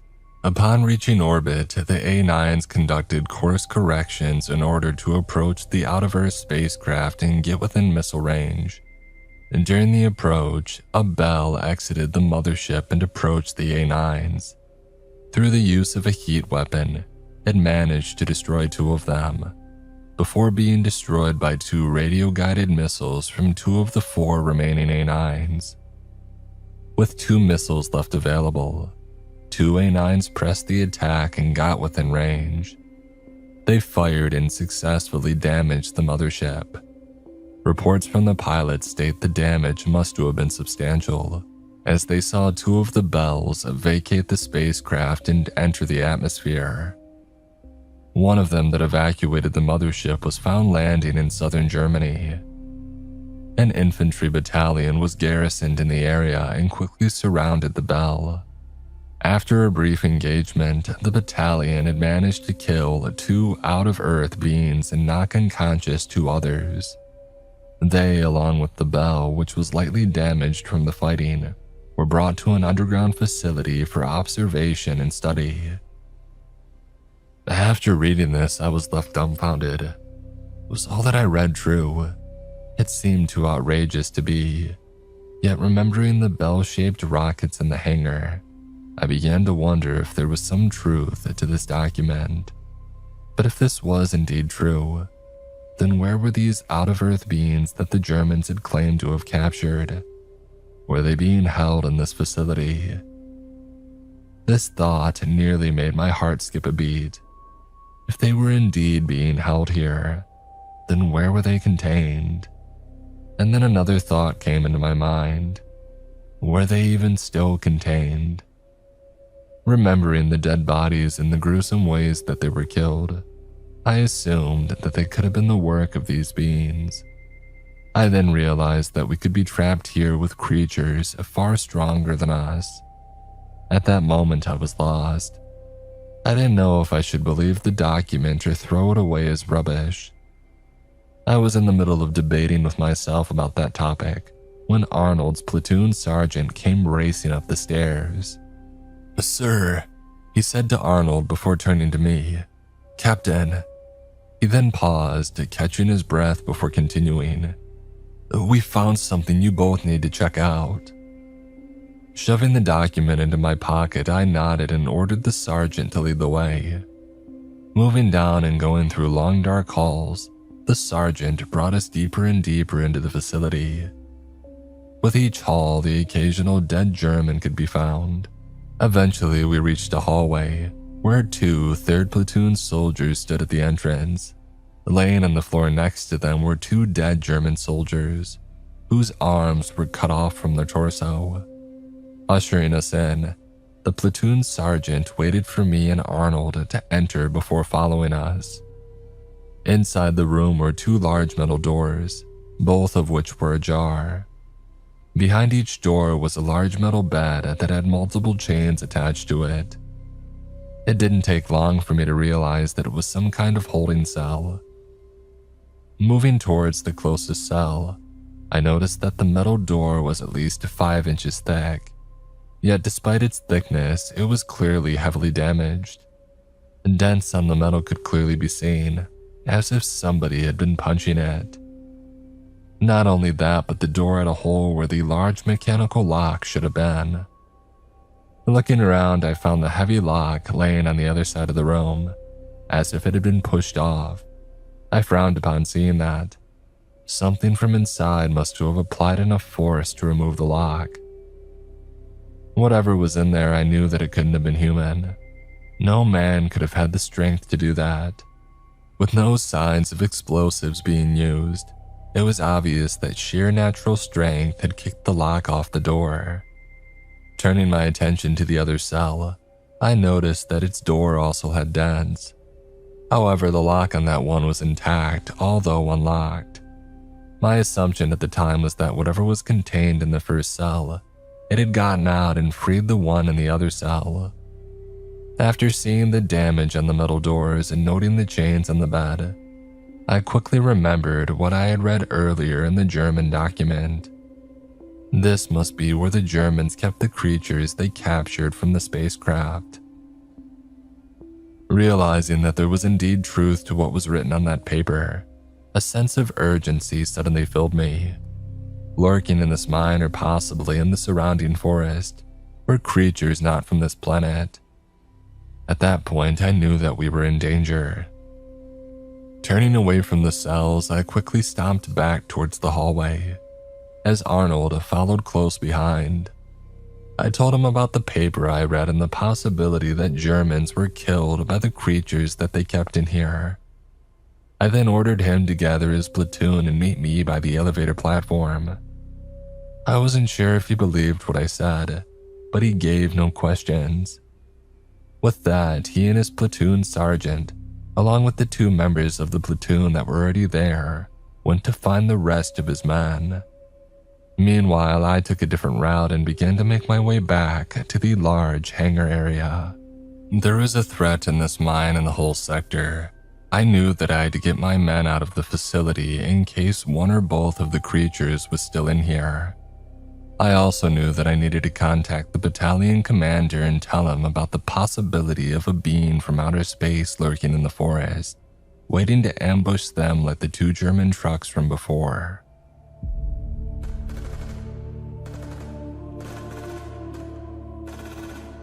As I made my way through the maze of hallways, the distinct sound of gunfire immediately halted me. It was a continuous burst, and I identified it as the sound of a Thompson submachine gun. One of my men was firing at something. Raising my rifle, I made sure that it was loaded and ready to go, and then taking a step forward, I cautiously navigated the hallways, being careful with each corner and making sure that there was nothing there to ambush me. Eventually, I began to hear voices as I neared a turn towards another hallway. Recognizing the voice, I felt some relief knowing that it came from First Sergeant Jacobs. However, the relief quickly turned into panic as I realized what he was saying. "Come on," I heard him shout. "Move faster, it's gaining on us." Rushing forward and turning the corner, I looked on to see 3 of my men heading towards my direction. A terrified expression could be seen on their faces as they ran for their lives. Behind the 3 was Sergeant Jacobs, who held his ground and fired his submachine gun at something at the other end of the hallway. Since the lighting there was dark, it was hard to tell what exactly he was trying to hit. But as he turned around to fall back, a creature that I've never seen before soon emerged from the darkness. It was strange and it was terrifying. The creature was nothing what I had expected a being from space would have looked like. I had read a couple of science fiction comics before the war, and every single time they showed creatures from other planets, they always looked human. However, what we had encountered in the facility was far from human. At first glance, the creature looked similar to a spider, a very large spider that towered over an average man. But as it got closer, I noticed that although its silhouette was similar to a spider, its features were nothing like the small creatures here on Earth. Its body was nothing but a large black eye with a glowing red pupil. It was frightening and unblinking, and I watched as it stared at Jacobs with murderous intent. Protruding from that eye were 8 legs that moved in a fluid manner that was dissimilar to the way that I knew spiders walked. It was also fast, as I saw it get closer and closer to Jacobs. Soon it looked like it would be in range to jab one of its legs at the sergeant. Remembering how many of the dead here had limbs cut off from their bodies, I feared that these creatures may have had razor-sharp legs that could easily cut through flesh and bone. Deciding to cover Jacobs as he retreated, I raised my rifle and pointed it at the creature's eye.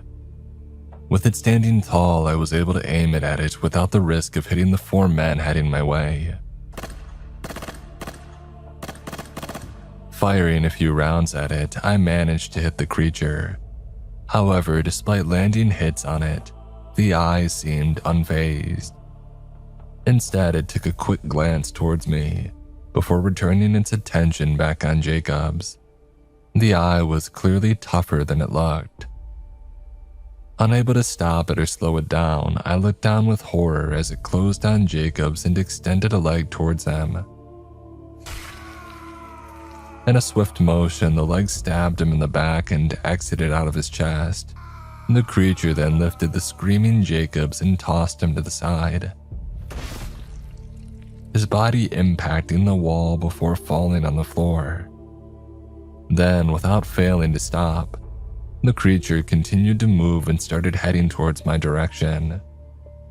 Realizing that bullets wouldn't be able to stop it, I decided against wasting ammunition on it. There was no hope fighting it. The only way to survive it was to get away. Once the 3 other men had gotten past me, I turned around and joined them. We didn't know where we were going, but we didn't care.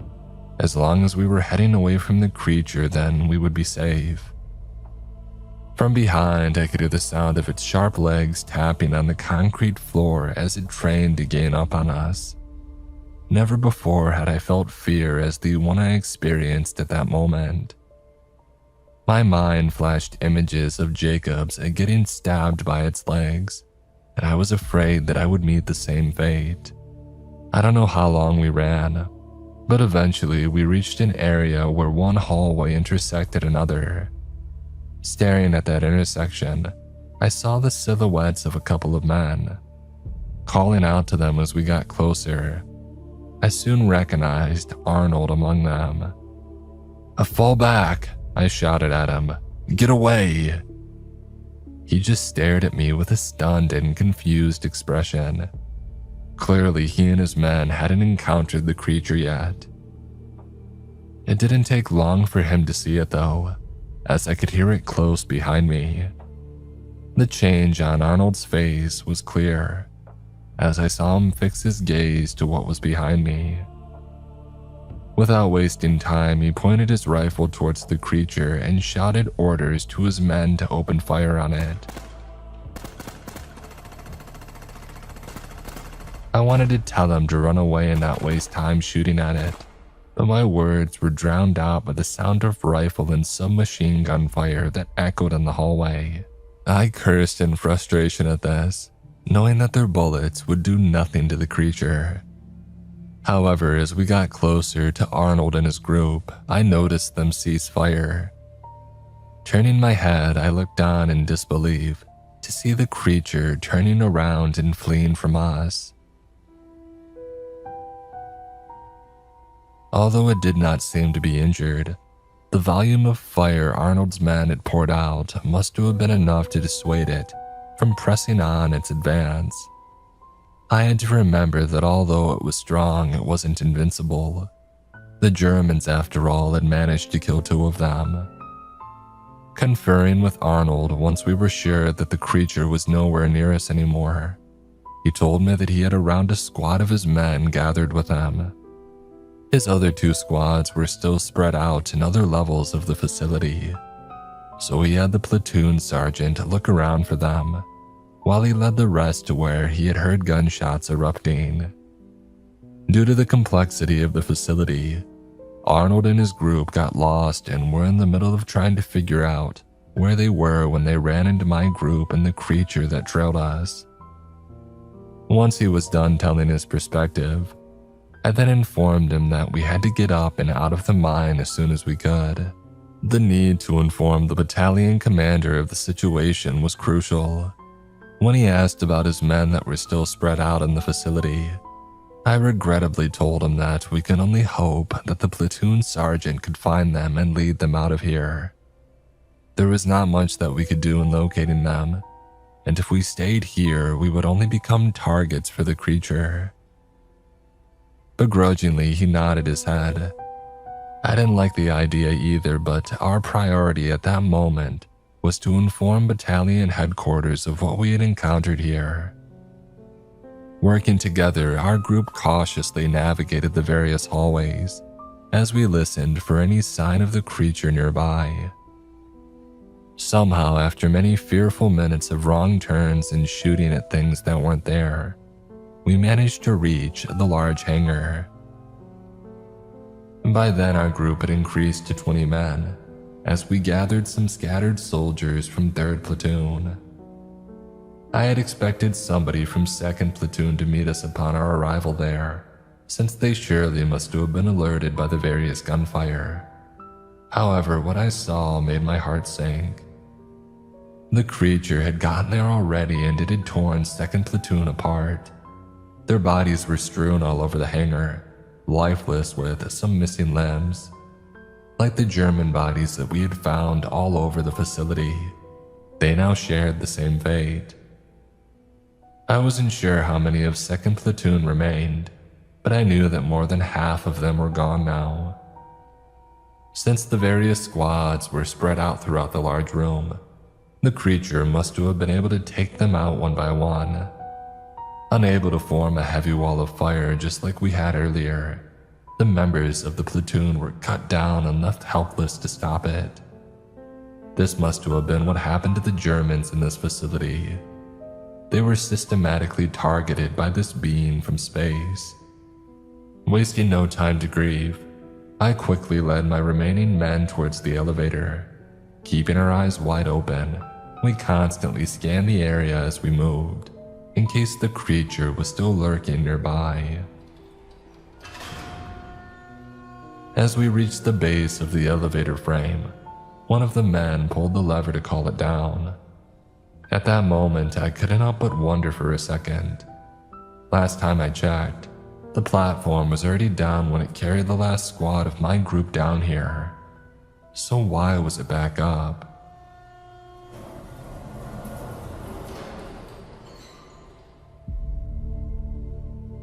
My question was quickly answered when I saw the open platform lower down with a creature standing on it.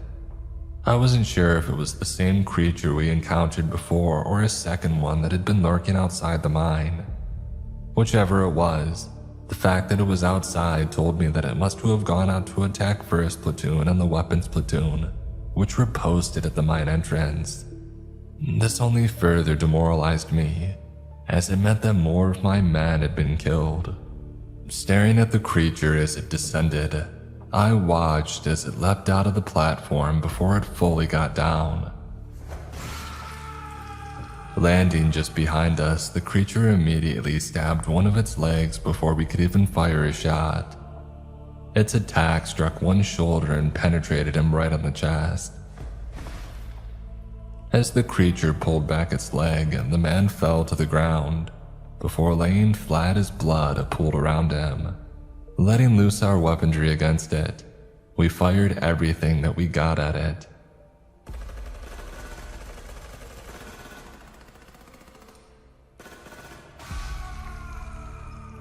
But even with the heavy torrent that we had placed on it, the creature managed to swing one of its legs and cut off the arm of another soldier. Quickly, he was grabbed and supported by the man standing next to him, but this resulted in a slight reduction in our firepower. Our onslaught against the creature was further reduced when I heard the distinct sound of multiple legs crawling from another corner of the hangar.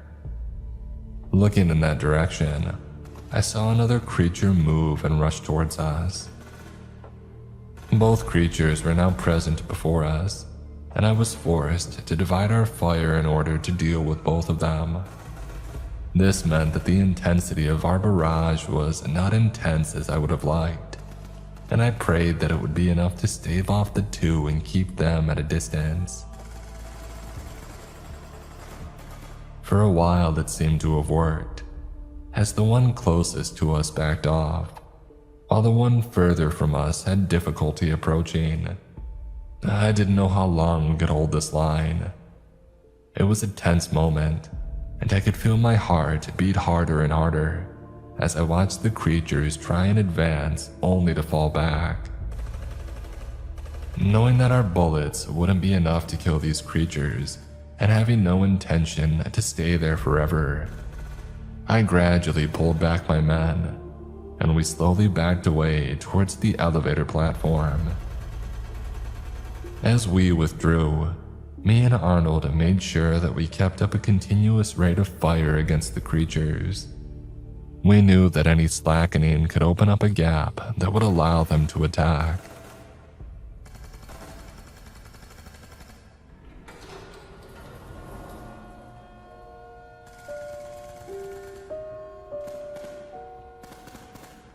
Slowly but surely, we managed to get on the elevator and gradually rise up from the hangar.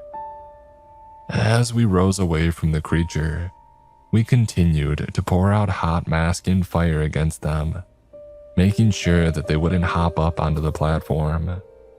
Only when we were sure that they couldn't get us did we allow our bodies to relax and crash. Riding the elevator up, we eventually reached the top, where we were greeted by the sight of a heavily armed squad pointing all its weaponry at us. Scanning the faces, I noticed that Jenkins was among them. Moving forward, Jenkins met me halfway and said that he was relieved to see me. Apparently, while we were busy evading the creature in the facility, Jenkins and his group encountered one that emerged from the forest. Rushing towards their position, they fired at it with all they got, but it continued its advance. Upon reaching their position, it managed to kill 2 men from 1st Platoon before rushing towards the mine entrance. As they chased after it, they watched it operate the elevator and descend down to where we were at. After that, Jenkins informed the old man of what just happened, as he and the group kept careful watch of the elevator. They had assumed that the creature got to us and had massacred my group, so he was relieved to see us get back up. An hour after returning to the surface, the battalion commander arrived within another company. After briefing him of what occurred, he told me to gather my men and have them rest along the nearby tree line. The company that he brought with him will be taking over the duty of guarding the mine entrance. Asking him when they'll be sending a team to go down the mine and secure the facility below, he told me that he won't until further reinforcements arrive. When I told him that I still had men down there, he simply shook his head. Now they're not worth the risk of losing more of my men. Dejected, I kept silent as I watched him walk away. A few hours later, the rest of the battalion arrived, along with a company of engineers that was loaned to us by division headquarters. Armed with flamethrowers, bazookas, and light machine guns, a company from the battalion, along with the engineers, moved into the mine and descended down to the facility.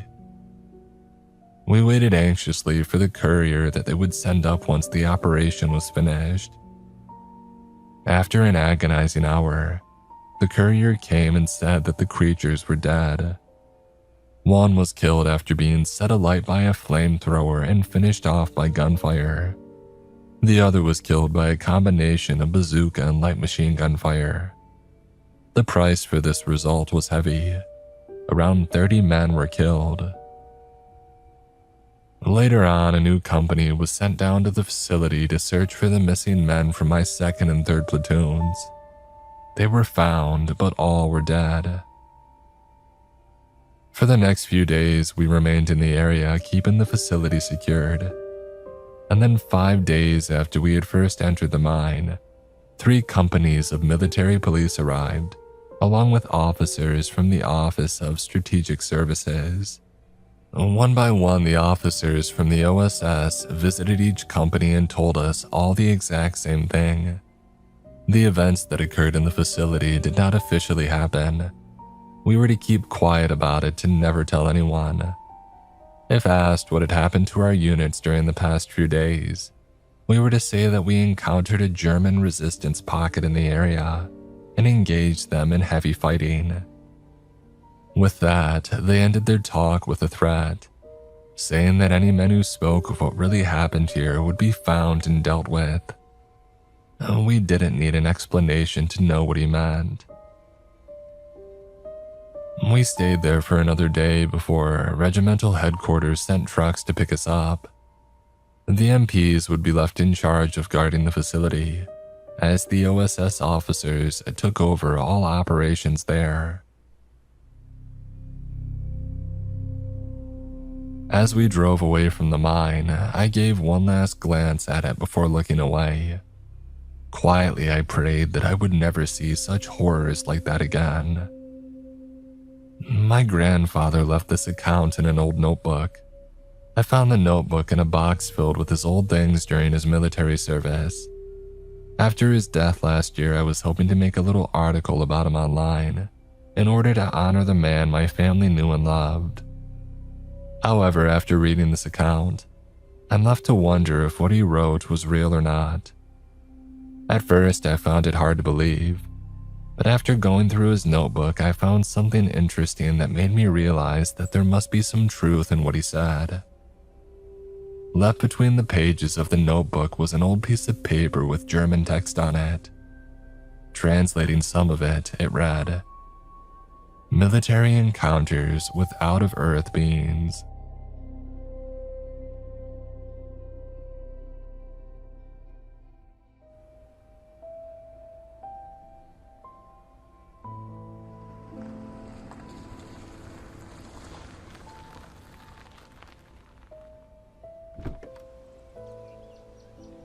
I knew from the moment the car pulled into the Circle Drive that this place was different. Madame Charlotte's home for wayward children was a spectacular sight. The sprawling mansion lay deep within the forest, far from prying eyes. Despite the gnarled trees surrounding the property and the vines creeping up the siding of the house, it felt inviting, like a new start. Something that I, at only 9 years old, desperately needed. My driver sped away the moment that Madame Charlotte came to greet me. I flipped him the middle finger as he hightailed it down the dirt road. The jerk hadn't said one word to me the whole ride there. I was expecting to be reprimanded when I turned around. Maybe a slap on the wrist. Maybe well, that wasn't very ladylike, as my mother would have said. But instead of receiving a verbal lashing, I was shocked to find that Madame Charlotte was laughing. "Oh, I apologize," she said as her laughter died down. "That was very rude of me. Welcome, Liza. I am Charlotte Winterdown, the headmistress. The children and I have been very excited to make your acquaintance." I gazed up at her. Madame Charlotte was pale as a ghost with long silver hair that tapered off midway down her back. Her eyes were dark and her smile was thin, but it held a warmth that illuminated her features. Madame Charlotte was a good person. I didn't need to be a genius to see that. "Oh, it's getting quite late. I'll help you bring your bags inside. They look much too heavy for one little girl to carry on her own." "Thank you, Madame Charlotte. That stupid taxi driver didn't help at all." Madame Charlotte giggled and then picked up my largest suitcase. "Oh, Liza, I think you'll feel right at home here." We soon found ourselves standing in the foyer. A grand chandelier sparkled above us. I was enthralled by it. My parents had never been able to afford something so fancy. "Millicent, I know you're there. Come greet our newest resident," Madame Charlotte said, folding her arms. Soon, a girl with pallid skin and brown hair tied in braids emerged from around the corner. "I can't get anything past you," she replied with a frown. I stepped forward, extending a hand. The girl looked to be about my age. I was excited at the prospect of meeting a new friend. "Hi, my name's Liza. It's nice to meet you, Millicent." "That's Miss Millicent to you," she said, accepting my handshake and flashing me a grin. I couldn't help but notice her canines. They were abnormally long and looked sharp enough to pierce through metal. "Liza," Madame Charlotte said, "how old do you think Millicent is?" My age." She scoffed, and Madame Charlotte grinned. "Oh, she's 57 years old." My heart dropped. So this woman wouldn't be my first friend after all. "Oh, Millicent is my assistant," Madame Charlotte continued. "She helps with the administrative side of things. As a matter of fact, she handled most of your paperwork. She was instrumental in bringing you here." Madame Charlotte's smile seemed to light up the room. Millicent didn't look so pleased. "Oh, I was just doing my job, nothing more, nothing less. Now, if we're done with introductions, Robert is here to take your bags." A crash resounded from directly behind Millicent. She jumped. "Robert, what the hell? I told you not to bring that." Robert grunted. He held firmly to a luggage cart, his face portraying no emotion. I couldn't help but laugh. Robert turned to me, and it was then that I noticed how unsettling his appearance was. Half of Robert's face and one of his hands were light green. He was hunched over, and the smell of spoiled milk had wafted from his strangely colored flesh. He wore a vacant stare that told me that there were no thoughts rattling around in that head of his. "Madame Charlotte?" I said, trying to keep my voice low. "What happened to him?" "Oh, who, Robert?" she replied, loud enough that he definitely heard it. "This is a tragic tale, really. Robert is a zombie. Well, half of one. We believe that whoever he was acquainted with in his previous life was experimenting with a cure. It seems that they were successful and administered it to poor Robert here. It prevented the spread of the infection, but it left him like this. Now he's only capable of following simple commands and responding with guttural noises. He's lucky that we found him." "Yeah, real lucky this one," Millicent said, turning her nose up. "Rolled a 7 in the game of life." Robert didn't react. Instead, he released a slow, drawn-out fart. The stench was so putrid that it made my nose want to cry. "Oh, that is vile," Millicent gagged, covering her nose. "Oh, somebody get the gas masks." Once the toxic fumes had cleared out, Millicent instructed Robert to bring my bags to my room while Madame Charlotte gave me a house tour. He did so with a solitary grunt. I could tell that the mansion was big just from looking at it, but descriptions didn't do it justice.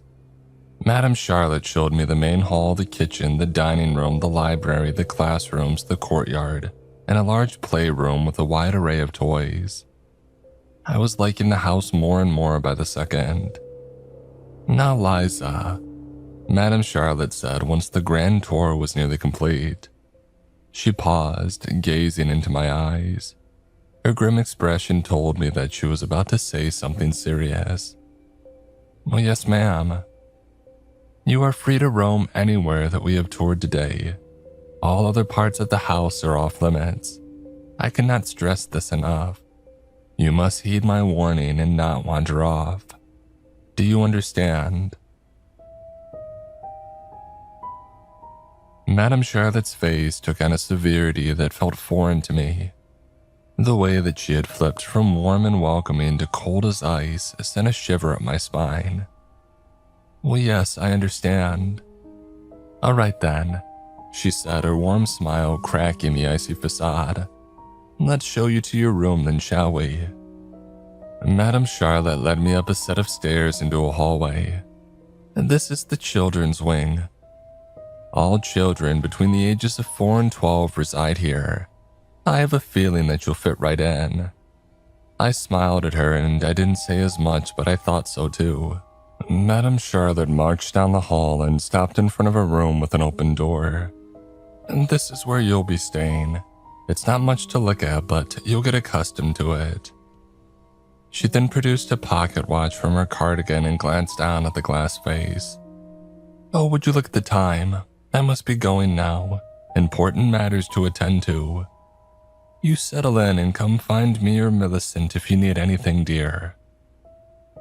And with that, I was left to my own devices. Madame Charlotte was right. The room really wasn't much to look at. It boasted a single bed, a nightstand, a wardrobe, and a lamp. Talk about living the high life. I had begun the process of unpacking what little clothes I owned when the realization hit me. I was missing one of my bags. Panic flooded through me like a tidal wave. Oh, this was bad. Some of my most important belongings were in there. My stuffed rabbit, my grandmother's pendant, photographs of my parents. I couldn't lose that stuff, I just couldn't. Before I could drive myself into a frenzy, a boy around my age appeared in the doorway. He had striking orange hair, vibrant eyes, and he wore a smile that told me that he was a troublemaker. "Hi there, I'm Azar. Is this yours?" Azar lugged my missing duffel bag from around the corner and plopped it onto the ground. "Oh, thank you, I was wondering where that went. Robert probably got confused and took it to the wrong room. It happens a lot." I grinned. That made perfect sense. Azar stood there twirling his hair. I wanted to shoo him away now that my bag was secured, but I didn't want to be rude. "So, what are you?" I cocked my head to the side. "You really have to ask. The hair all over my body should have been a dead giveaway."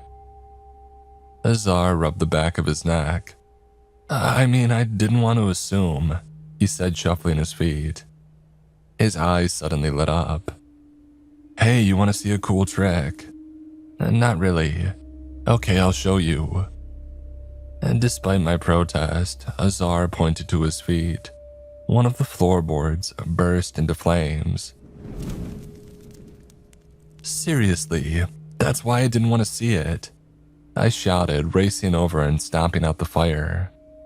While playing fire marshal, I felt a presence appear behind me. One that wasn't the boy who had just set my room ablaze.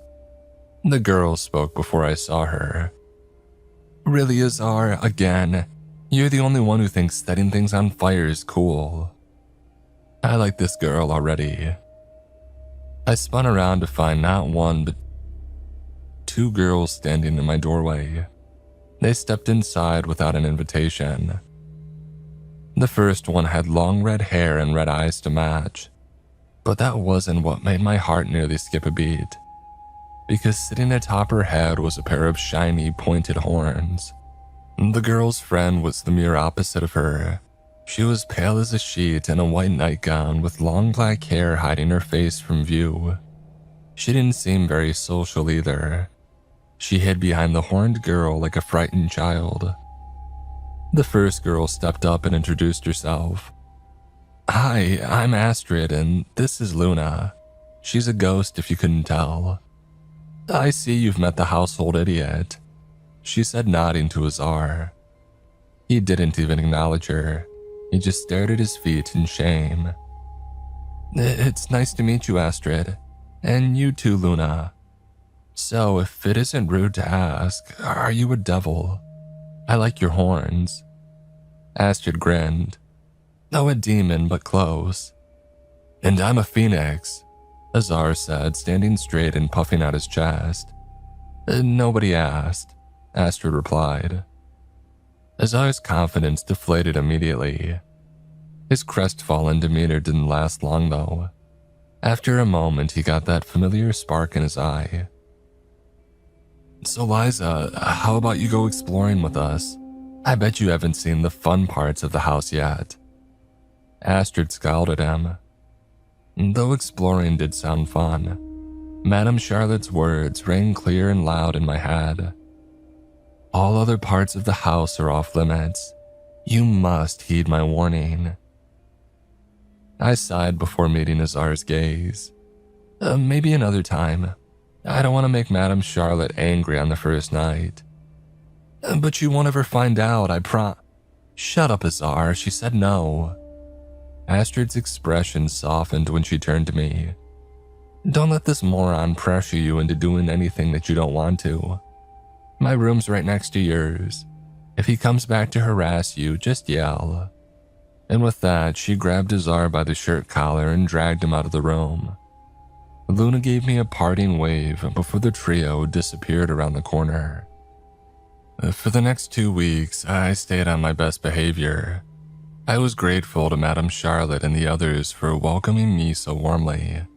A small part of me felt like if I acted out, I would get sent to live in a dump, and so I stayed out of trouble. Until Azar visited me after lights out one night. "Psst, Liza, are you awake?" I yawned, pretending to be woken up. "I am now. What do you want?" Even in the darkness, I could see that mischievous passion in Azar's eyes. "You want to go exploring?" I paused. Truth be told, I did want to go exploring, but I wasn't about to tell him that. "I don't know. What if we get caught?" Another voice drifted from around the corner. "Oh, come on, Liza, live a little." Astrid appeared in the doorway, her bright red eyes lighting up the room. "Astrid, you're in on this too? I thought you were against breaking the rules." "Oh, then you thought wrong. I'm a demon, breaking rules is what we do. If you're still not comfortable with the idea, we won't pressure you into it. But Luna and I would be really happy if you came with us." Oh, this was wrong. I knew it was, but I couldn't resist. I shifted my weight to the edge of the bed. "Oh, fine, I'll go. But if we get caught, we're blaming it all on Azar." Astrid smiled. "Fine by me."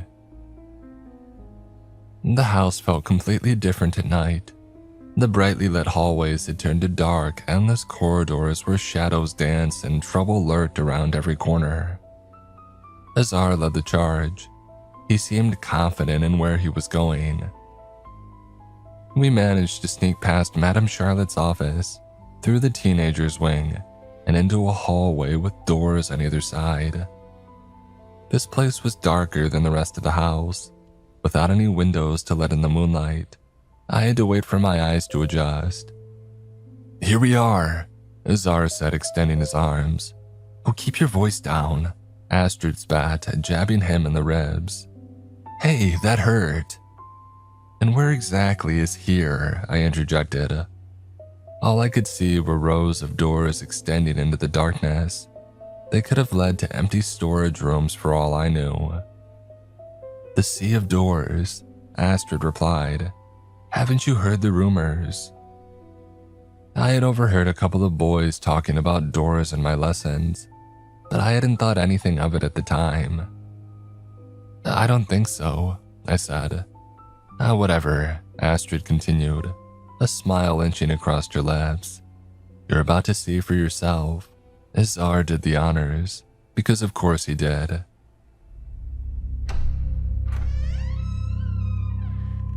The moment that he pushed open the door, a flood of light illuminated the hallway. It was blinding, but that didn't stop us from entering. Once each of us had stepped inside, the door shut behind us on its own. I was amazed at what I saw. We were standing in an arcade. Rows and rows of endless games hummed their tunes. Lights flashed everywhere. The ticket booth held enough prizes to make any child salivate. I turned to Astrid. Luna was whispering something into her ear. "Got it. Astrid said, turning to us. Luna says to always keep an eye on the door. I gave her a thumbs up before Azar grabbed my arm and dragged me to a racing game. Play me, Liza. $1 says that I kick your ass. I glanced around. Astrid nodded. I turned to Azar and my lips melting into a smile. All right, you're on. A couple hours later, I was $10 richer and ready to get some shut-eye. Oh, come on, Liza, just one more game, Azar whined. Give me a chance to win it back, please. That's all the money that I have. Nope, sorry, I said, heading over to the door where Astrid and Luna stood waiting. You lost it fair and square. Azar stuck out his bottom lip. You cheated. Whatever you say, maybe I'll give you a shot at winning it back tomorrow. Azar's face lit up. I can't wait. I'm gonna beat you so bad. I shook my head. If you say so. With the four of us present and accounted for, we exited through the same door that we had entered from.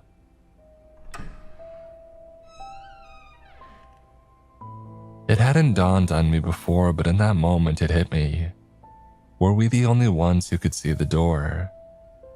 There were plenty of other people in the arcade aside from us, but I hadn't seen a single one pay the thing any mind.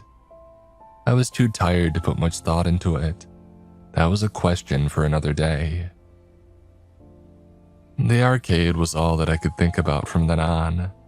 Why hadn't Madame Charlotte taken me there on our tour? Was she trying to hog all the fun for herself? It didn't make sense. I dreamt of all the unseen wonders that the other doors were hiding. I didn't have to wait long to find out, because the next night, Azar showed up at my room, a fresh $5 bill in hand. Hey, this time I won't lose, he said, waving the money in my face. I knew that I wouldn't be able to resist the opportunity to clean him out. A grin inched across my lips. Oh, you just wait. That $5 has my name written all over it. After picking up Astrid and Luna, we skulked through the house and back to the sea of doors. Azar walked confidently up to the maroon one with a scuffed handle. This is the one that we went through last night, I'm sure of it. He pushed open the door and there was no arcade. Instead, we found ourselves staring at a public restroom. A chubby man with grease stains on his shirt and toilet paper hanging from his pants waddled into view. What the hell, Azar? Close it now, Astrid shouted. Azar slammed the door shut, his cheeks flushing with color. It was the right door, I swear. Oh yeah? Astrid said, hands on her hips. Then why wasn't there an arcade in there? Maybe we're hallucinating. Let me try again. Astrid didn't even get the chance to tell him off. Azar flung the door open. There was no arcade, but there wasn't a restroom either. This time when the door opened, we were assaulted by the sounds of the rainforest. Monkeys screeching, parrots squawking, and a tiger roaring in the distance. We stared at each other gobsmacked. I understood it then. Chances of finding that arcade were slim to none. Azar shut the door, silence permeating through the hallway. What should we do? I asked, studying Astrid's face for an answer. I don't know. Luna whispered something into Astrid's ear. She nodded her head in response. Luna said that we should go back. Azar's face dropped. No, we can find it again. We just have to keep trying. He opened the door to reveal an office space. Then there was a moon-like landscape. The third time he opened it, the door revealed a meadow full of sunshine, rainbows, and puppies. Lots of puppies. Azar nearly closed the door again, but I stopped him. Wait, you can keep your $5. This one looks fun. Astrid looked at the puppies and then turned to Luna, who nodded. Yeah, let's explore this one. Come on, Azar. Don't you want to play with them? Azar sighed, pocketing his money. Yeah, I do. The minute that we walked inside, we were swarmed by dogs. All kinds, too. Labradors, German Shepherds, Schnauzers, you name it. Nearly every breed you can imagine frolicked with us in that meadow. I don't know how long we spent playing catch and fetch, but I loved every second of it. When it finally came time to leave, we were all exhausted, so much so that I almost didn't notice it. The door, it had moved locations. When we had entered, the door had been sitting atop a foothill, but now it was at the bottom of a slope. I considered bringing it up to the others, but I thought better of it. We were all sweaty and tired and had just had one of the best nights of our lives. There was no need to spoil that. At least that's what I thought. Maybe if I had taken what I saw more seriously, I could have saved them from what was to come. Things continued on like that for a few weeks. The four of us would sneak out of our rooms, find a new whimsical world to visit, and sneak back before anybody noticed we were missing. That is, until I visited the Sea of Doors alone. I had lost my favorite scrunchie that night. When I woke up in a panic and realized that I didn't have it at 3 a.m, I decided to retrace my steps. I thought that maybe I had dropped it in the hallway. And I was kidding myself. Deep down, I knew that I had lost it in the world that we had visited, but in my mind, it was worth a shot. I made it all the way to the teenager's wing. When I passed by, a boy had his door open. I tried to sneak past unnoticed, but a voice called out to me. Hey girl. I froze. To me, the teenagers were frightening, almost as authoritative as adults. I couldn't disobey. I walked up to the boy's door and I peered inside. He was sitting on his bed, face obscured by the darkness. I've seen you, you know. You and your little friends think you're so slick. You think nobody's noticed. Well, I have. I froze. I was speechless. I was like you once, carefree. I had friends who took me to the doors. They didn't know, how could they? I was trembling, but I managed to squeak out a response. I'm sorry. Please don't tell Madame Charlotte. The boy didn't reply. I could feel his eyes on me. Eventually he responded, his tone softer. Do you know what happens when you choose the wrong door? No. The boy hung his head. I'll show you. He turned on his bedside lamp, bathing the room in a soft glow. The boy's body was covered in blue scales that shimmered in the light. Kelp green hair fell to his shoulders. From what I could see, he was handsome. And then he turned. The entire right side of his face was a deep, angry shade of red. A ruined eye was buried beneath a mass of swollen flesh that streaked into his hairline. It was twisted and lumpy and wrong. I was horrified. I let out an audible gasp. A tear trickled from the boy's good eye. The thing that did this to me is still out there, still behind one of those doors. You have to stop going there before it's too late. I couldn't find the words to reply. Instead, I did the cowardly thing. I ran away. I ran and ran until I made it all the way back to my room, and then I threw myself in bed and I hid under the covers. I didn't get a wink of sleep for the rest of the night. The next day, I couldn't get the interaction out of my head. Had the boy been telling the truth, or had he been trying to scare me? I couldn't think straight. I was on edge during lessons. After class let out, Astrid came up to me. Liza, are you okay? You don't look so good. I let out a breath. I watched the rest of the kids file out of the classroom, leaving just me and her. "Astrid, I think we should stop, you know." I couldn't say too much. Our instructor was acting preoccupied, but I knew that he was listening. Before Astrid could respond, somebody knocked on the open door. We turned to find Millicent standing in the doorway. "Morning, Mr. C. Mind if I take these two for a second?" Mr. Carter smiled. "Perfect timing. Class just let out."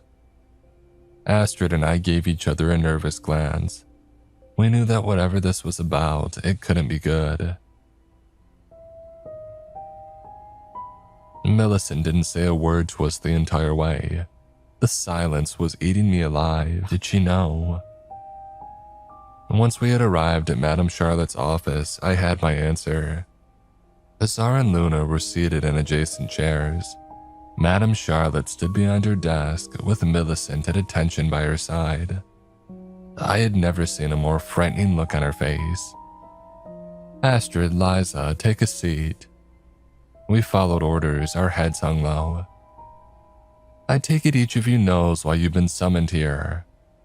No one moved except for Azar. My heart dropped when he raised his hand. "Is it because I stole $5 from Kenny?" I had to resist the urge to facepalm myself. "No, Azar, you are not here because you stole money from Kenneth, but we will address that after the fact, young man." Azar frowned and I shook my head. Astrid was right. He was an idiot. Madame Charlotte continued. "You have been gathered here because a little birdie told me that you've been breaking the rules, exploring parts of the house that are off limits." It immediately clicked. The boy from the night before. He had told on us. Madame Charlotte surveyed each of our faces. I felt so ashamed. I could have burst into tears right then and there. "Not only that, but I'm told that you've been visiting the doors after hours. Is that correct?" I glanced at Astrid. She nodded her head, and the rest of us followed suit. "I am very disappointed in all of you, especially you, Astrid. As the oldest, these children look up to you. I expected better." "Yes, ma'am." Astrid's voice trembled as the words fell out. "Now then, to teach you a lesson, each of you is grounded for the next month. Your free time is hereby revoked.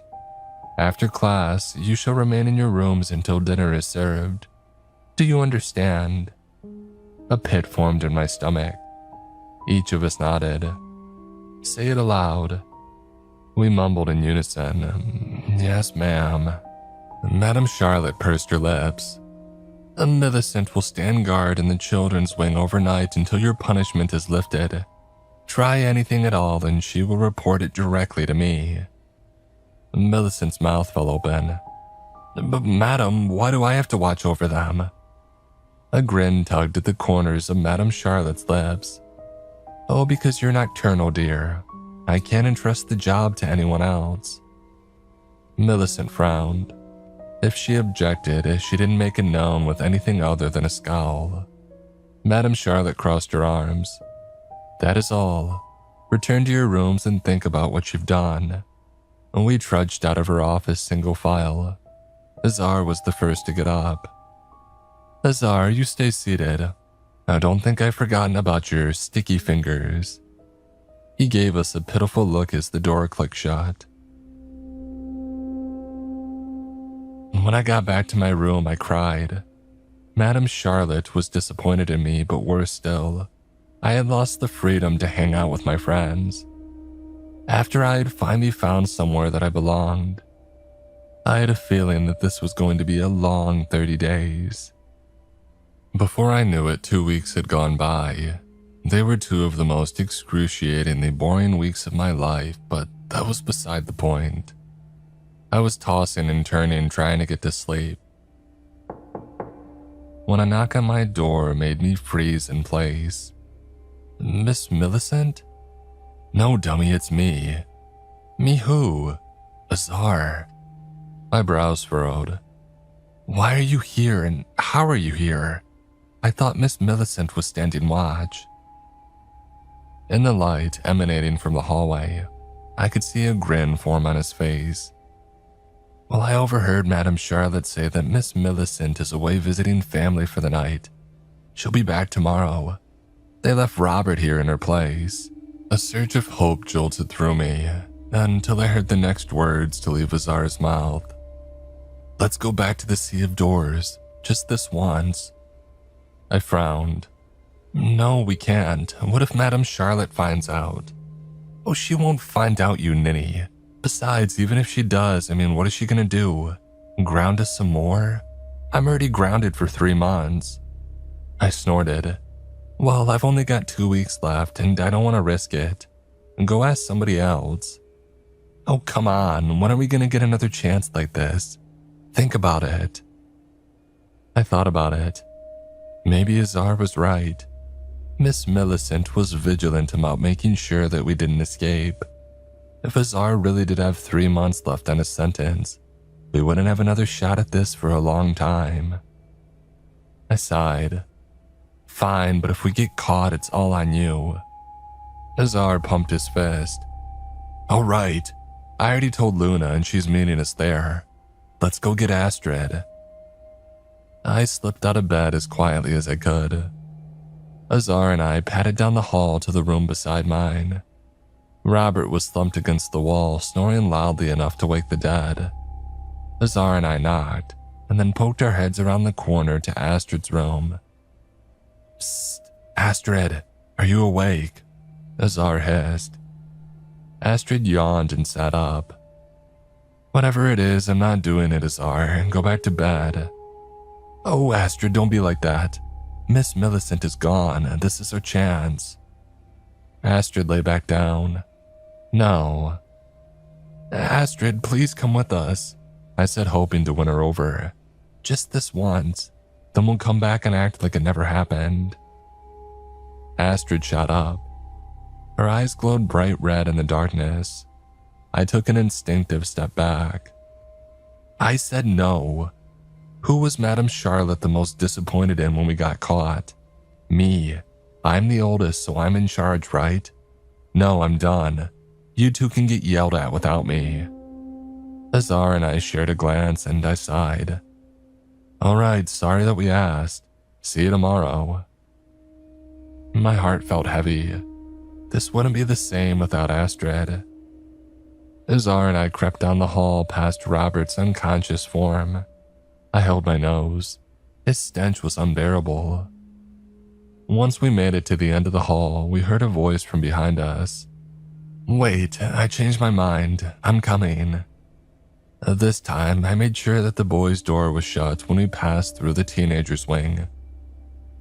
We moved quiet as church mice. Each of us knew what was at stake. And true to Azar's word, we found Luna waiting for us in the hallway. She instantly floated over to her usual spot behind Astrid. What door should we pick this time? Azar said, poring over these seemingly endless selections. You aren't choosing, Azar, it's my turn, Astrid retorted, and I know which one I want. This one. Astrid pointed to a bright red door. Azar shot her a glance. Fine, but I'm gonna open it. Astrid extended a hand. Go right ahead.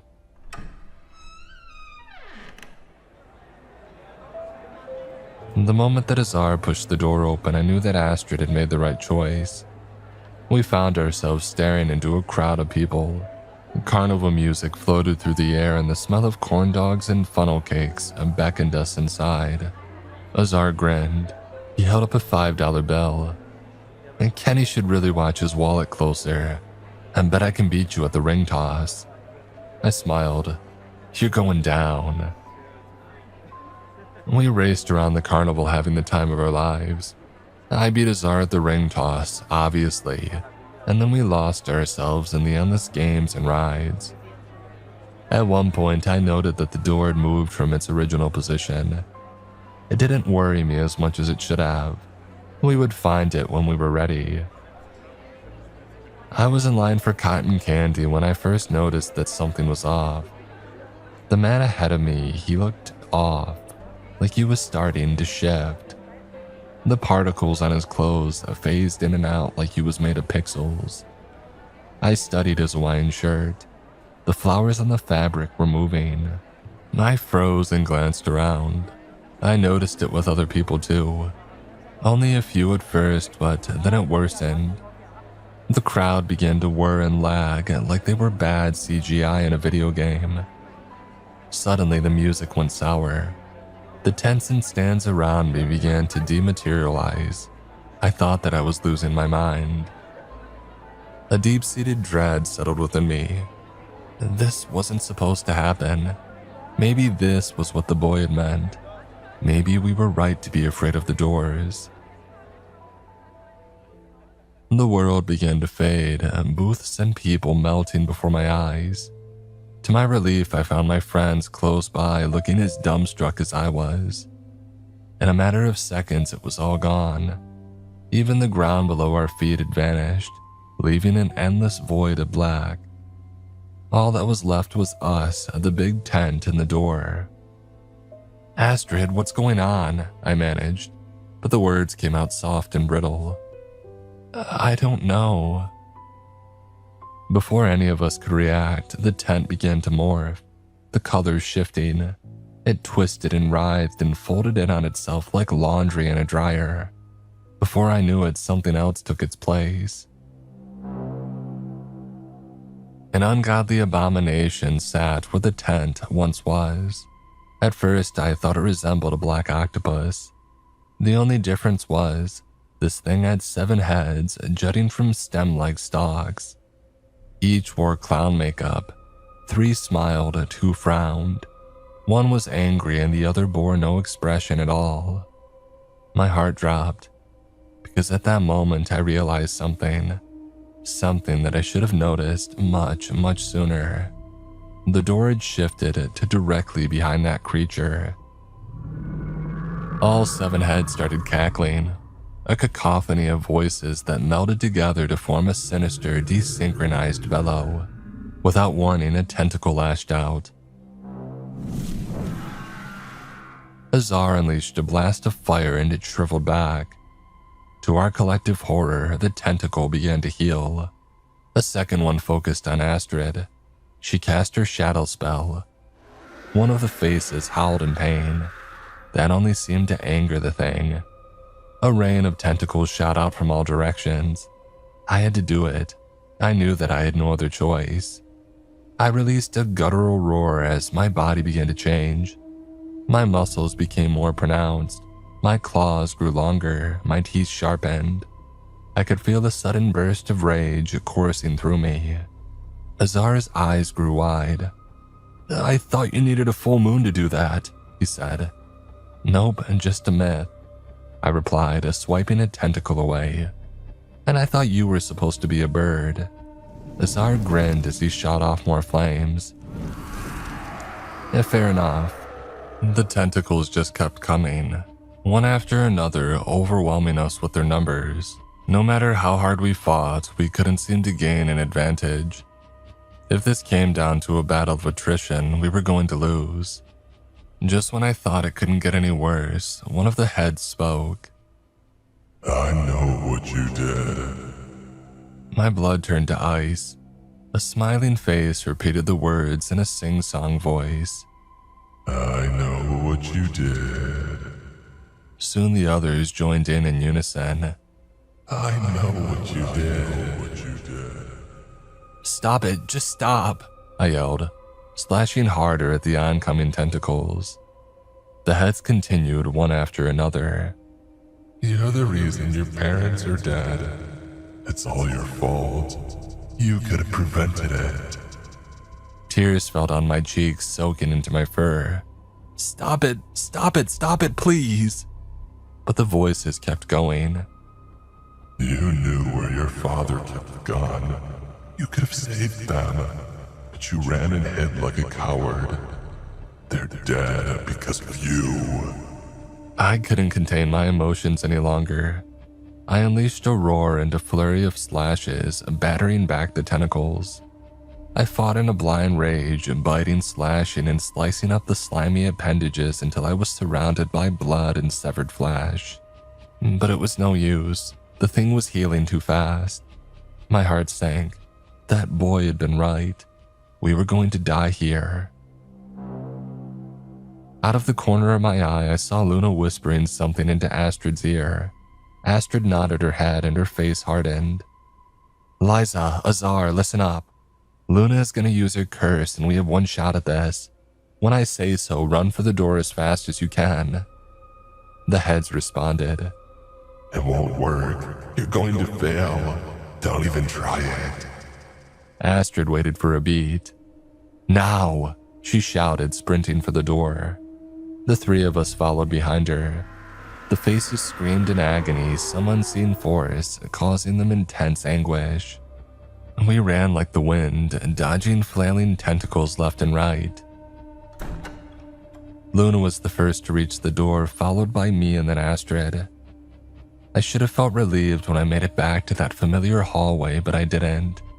Madame Charlotte stood before us. She didn't look angry, just concerned, urging each of us through. Azar was the slowest runner. Luna's curse had almost completely worn off by the time that he came close to the exit. He was almost there, a mere feet away. He made one final lunge at diving to safety, but he didn't make it. A tentacle wrapped around his leg and pulled him to the ground. Dread crashed over me like a tidal wave. This couldn't be happening. Madame Charlotte moved me aside. Children, cover your ears. We did as we were told. Madame Charlotte unleashed a deafening wail. It was so loud that it shook the walls. The beast writhed in pain. Her attack had worked, and the thing let go of Azar. I smiled through the agonizing sound. He was going to make it. He was going to be okay. The beast flailed, its limbs swinging wildly. With one rogue motion, a tentacle had slapped the door and slammed it shut. My eyes grew wide. Shock took over. No one moved for a long time. Madame Charlotte, we have to find him. We have to go back. She looked at me with tears in her eyes. I'm sorry, Liza. We won't be able to find him. There are millions, if not billions, of possibilities when you open one of those doors. If Azar is going to come back to us, he'll have to do so on his own volition. But there has to be something that we can do. Maybe there's a key. There has to be someone. Astrid cut me off. She stared ahead, a cold, stony look in her eyes. Liza, just stop. We can't help him now. Azar will make it back. I know that he will. Her words hung in the air.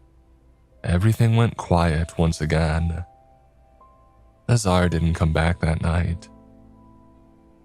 Madame Charlotte called me, Astrid, and Luna into her office the next day. Her eyes were red-rimmed and her makeup was a mess. What happened last night was a true tragedy. I blame myself for not keeping a closer eye on you kids. I wanted to shout that it wasn't her fault, that we were the ones who had wandered off, but I stayed quiet. The pain was so fresh that speaking felt agonizing.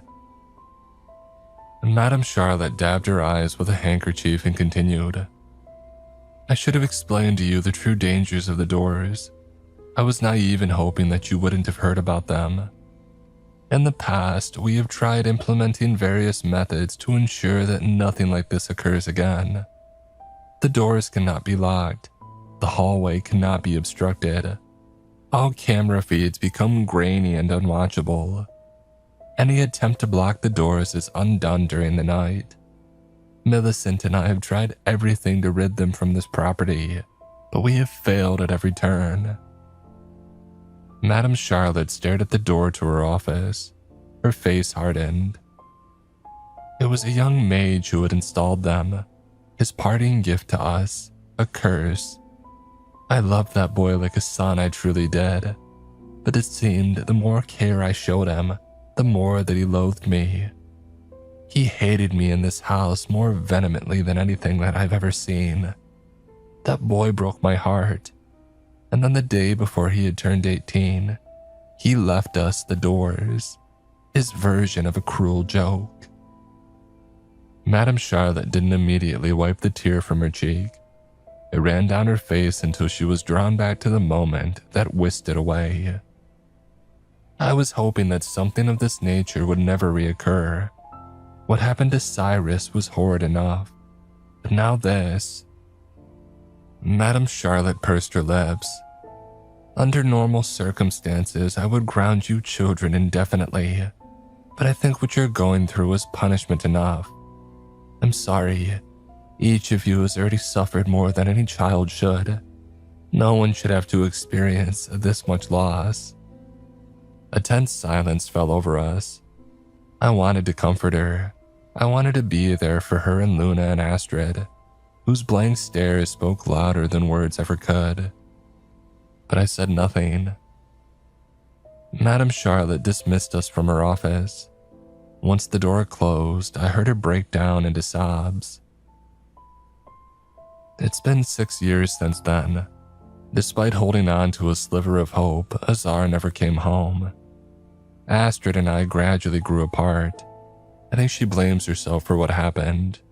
She grew colder after that day. We've both since moved to the teenager's wing.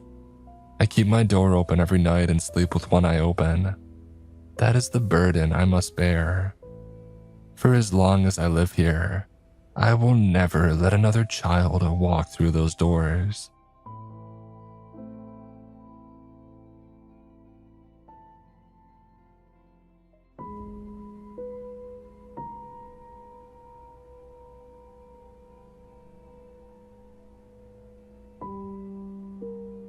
I was headhunted while working as a theoretical physicist for NASA, believe it or not.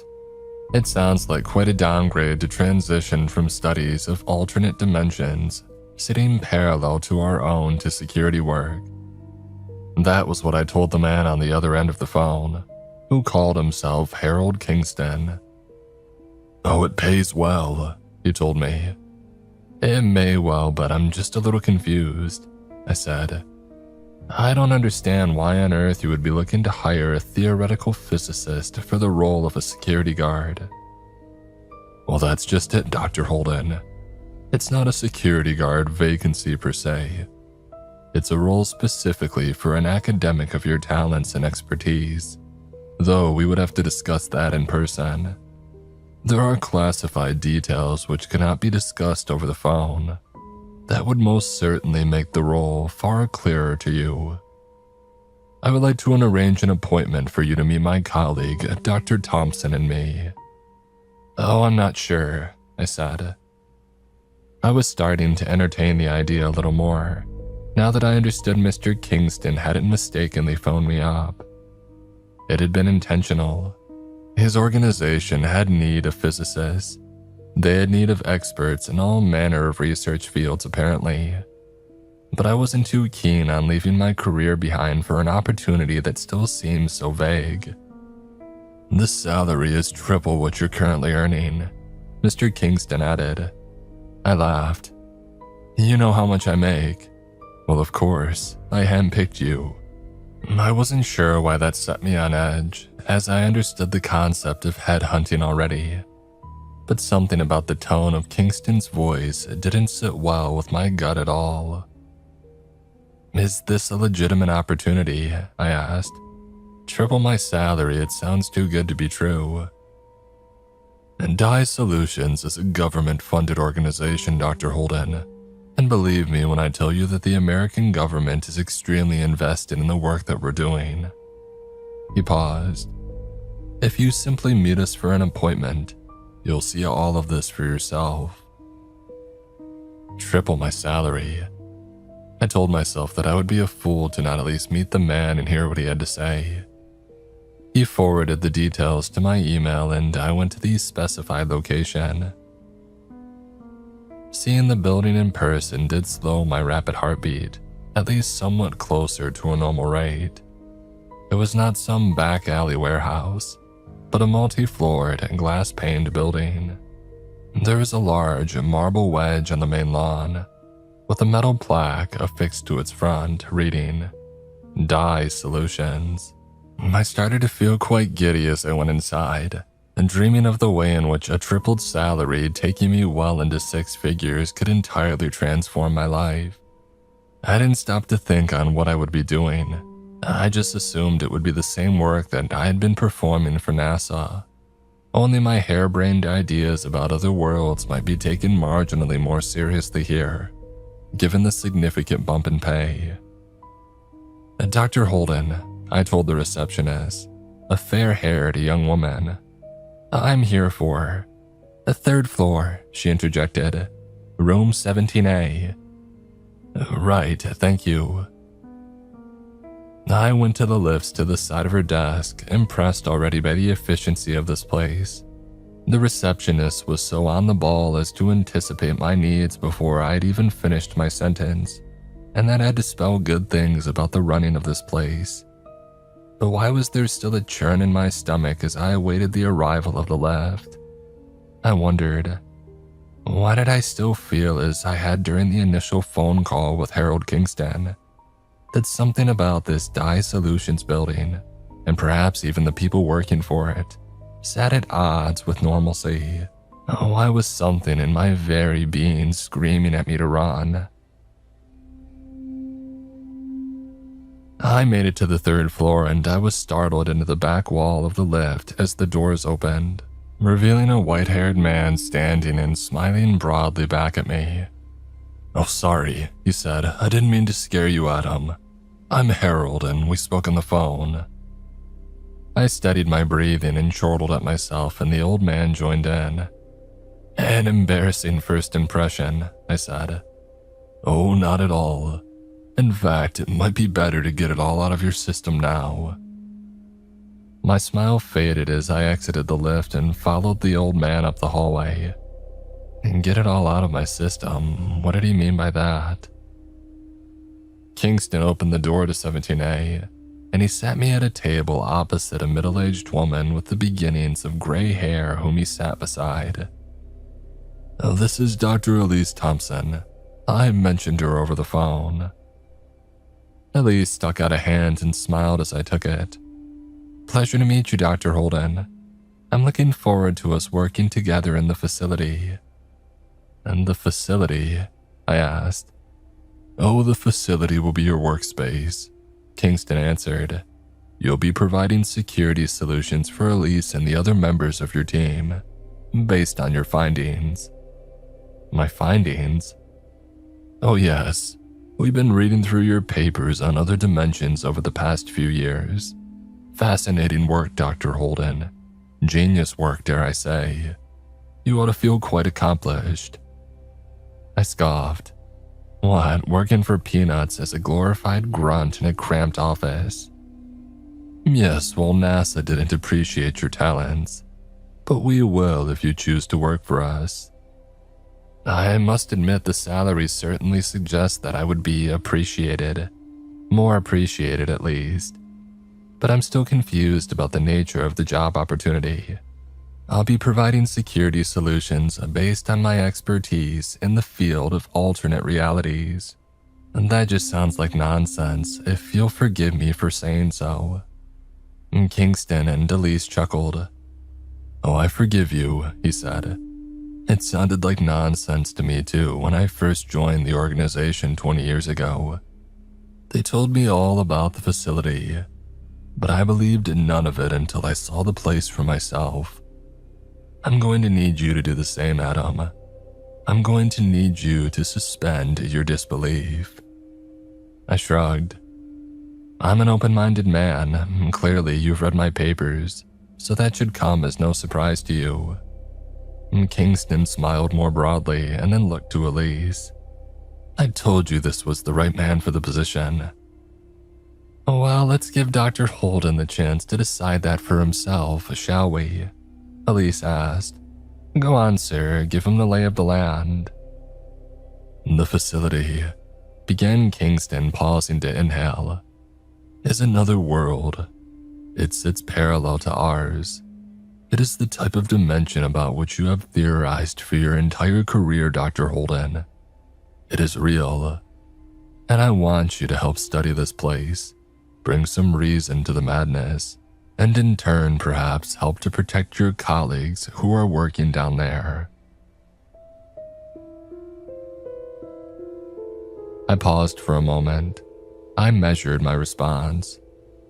I could see from the faces looking back at me that Kingston and Elise were nervously awaiting my ridicule. But I didn't laugh or scoff or call them liars. And it wasn't just the staggeringly high salary that prevented me from doing so. It was logic.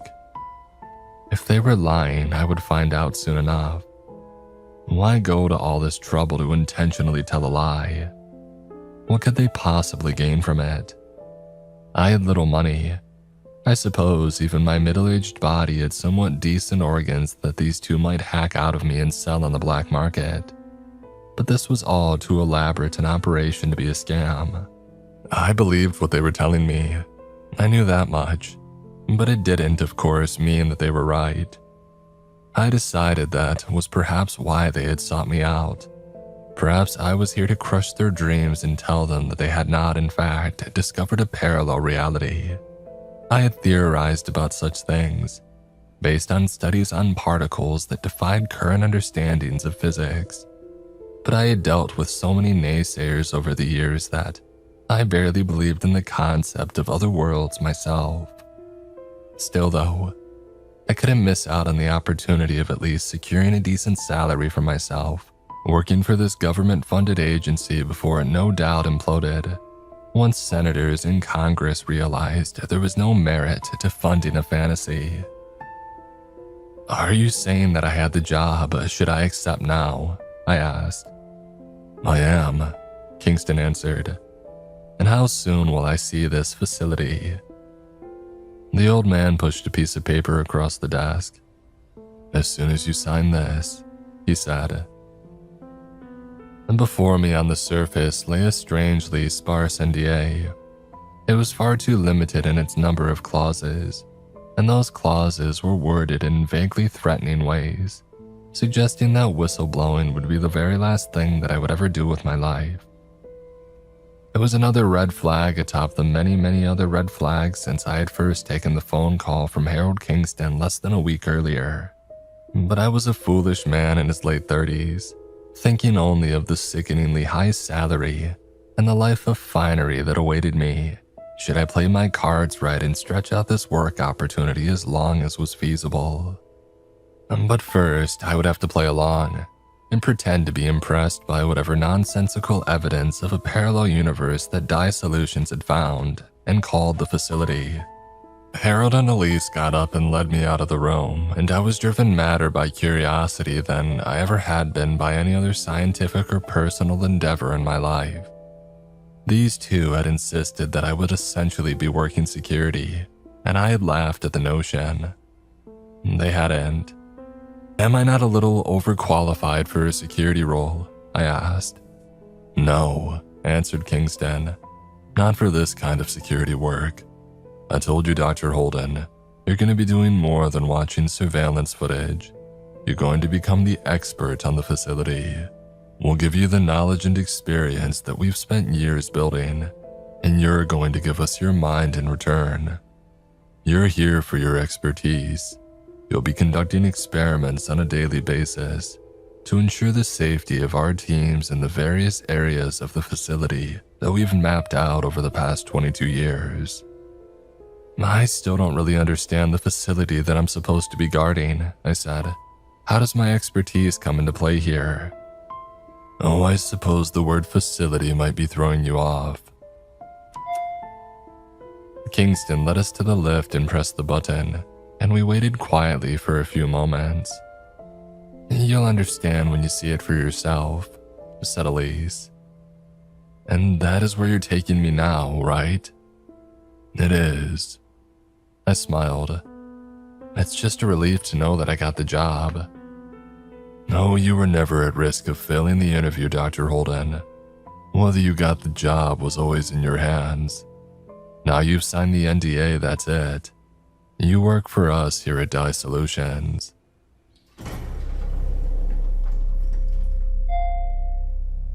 We went in the lift, and Kingston pressed the B button for the basement floor.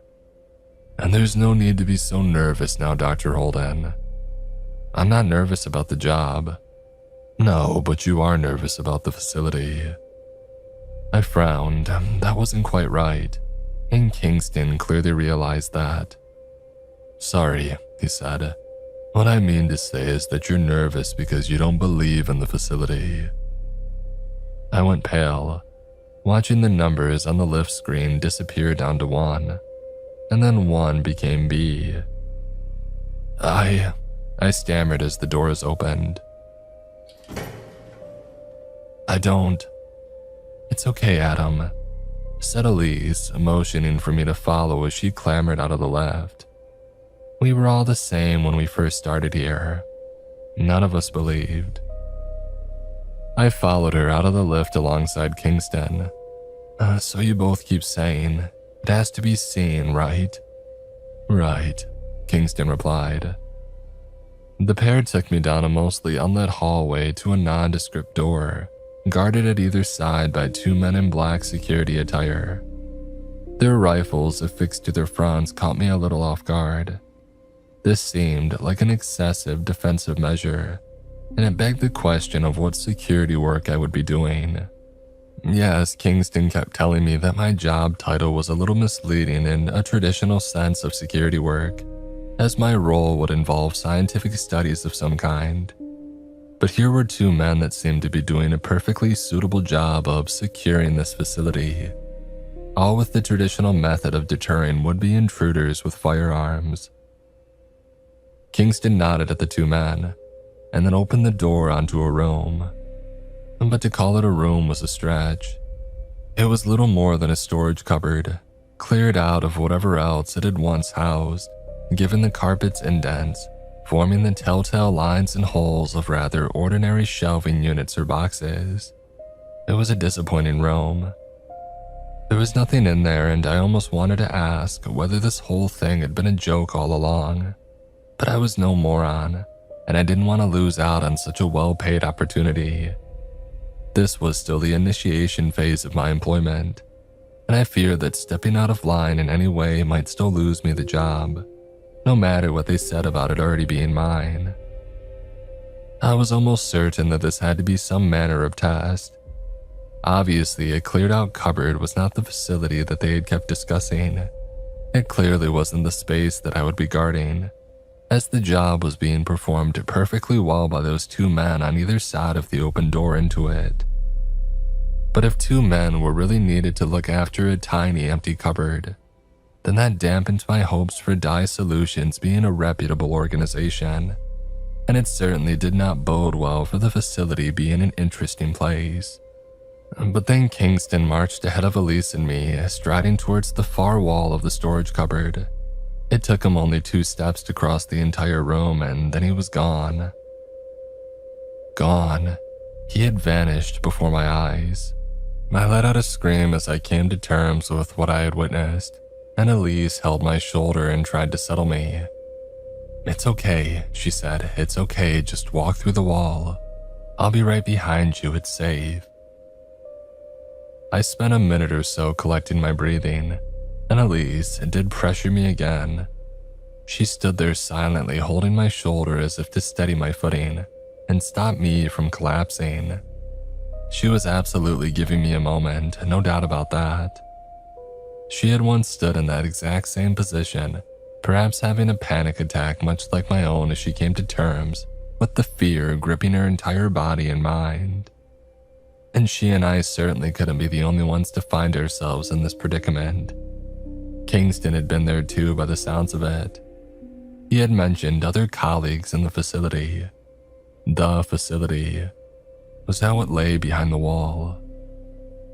I hated myself for that pondering question, because it meant that I was coming to terms with something that ought to have been impossible. A man walking through a wall. And then I thought of what Kingston had said about the facility being another world. Dye Solutions was looking for the best of the best in all scientific fields, They were looking for theoretical physicists such as me. They were dealing with a realm of science beyond public understanding. Whatever I had just witnessed was not a feat of magic, but a science problem of some kind. It wasn't impossible. I just didn't understand it yet. Maybe it had something to do with parallel realities, or maybe it didn't. But either way, I had been brought here to find out. The staggeringly high salary made sense. I summoned a deep breath and walked forwards. Passing through the wall felt like breaking a pool surface.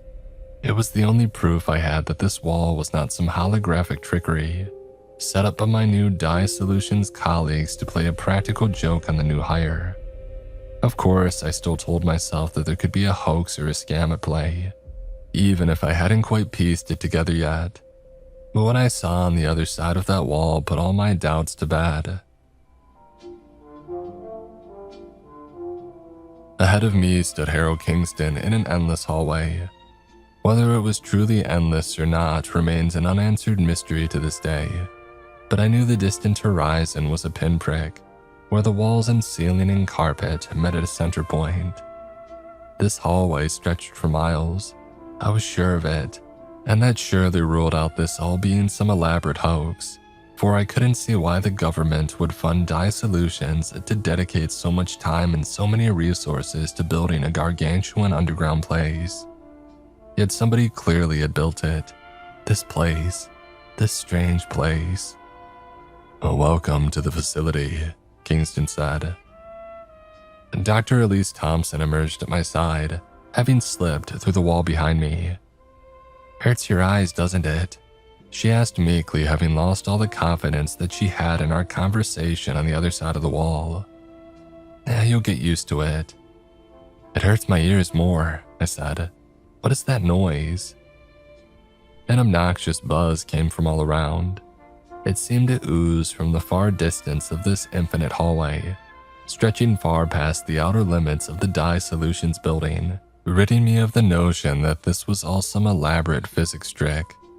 But it also oozed from the odious yellow wallpaper at either side of the hallway patterned with arrows, and it oozed from the similar yellow carpet below our feet, with a sour smell and an eclipse of moss swelling in the air around a clump that they had chewed out. But Kingston's thumb jabbed up at the fluorescent lights wedged into the gray ceiling tiles overhead, and humming like 1,000 shrieking bees, it certainly seemed that the buzz was coming from them, for the shrieking sound poured the loudest out of each ceiling light that we walked beneath, but the sound was coming from all around. It was oozing out of junctions that we passed on our left and right, spilling out into other rooms and equally infinite corridors. There were things in the depths of this place, the facility creating the awful noise, I realized. I wanted to tell Kingston that I was talking about more than the shrill sound from the fluorescents. I was talking about the all-encompassing wall of sound, like untold people screaming from all directions of this ceaseless place. But I was too afraid of his answer, because I was sure nothing in this place would make sense, and it was why I was so sure that Dye Solutions had not built it. The absurdist architecture of the facility was enough to drive me to near lunacy within minutes. We turned left and right and left again, down maddening hallways of walls standing at odd angles to one another, and strange ceilings that tilted precariously to one side, and even a cupboard built into the floor at one point. There came a muffled sound from beneath it, and I came to a stop before it, staring down at the wooden doorway built into the carpet. Its doorknob rattled and I jolted backwards. "Move," said Kingston. "Now." I didn't need to be told twice, and judging by how hurriedly Elise and Harold pushed downwards, this was again no joke. We scurried down more lefts and rights until I was sure that I wouldn't be able to find my way back without them.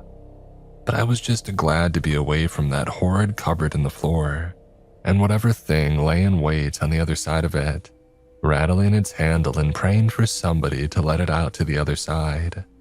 It I don't know why I was thinking of it as an it. I don't know why I was thinking of the facility as some other world.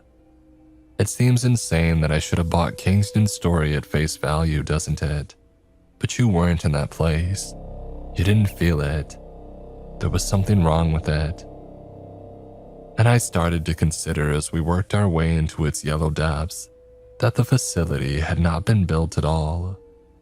Sure, it had the appearance of the back rooms of some dated inner-city office, missing on the appropriate desks, computers, shelving units, and other corporate furnishings. But it wasn't a place that made sense. Even if one were to overlook the absurd interior design, it was impossible to overlook the sheer scale of the place. It was too big. Not just too big for Solutions to have built. It was too big for anyone to have built. And as the air started to feel hot and heavy upon my skin, I asked whether we ought to be wearing protective gear in this place. "Oh no, we're fine," Kingston said with a chuckle, and then he gave me an awful smile, much as he had when we stepped out of the lift, while Elise gave me one that seemed far more human and grounded.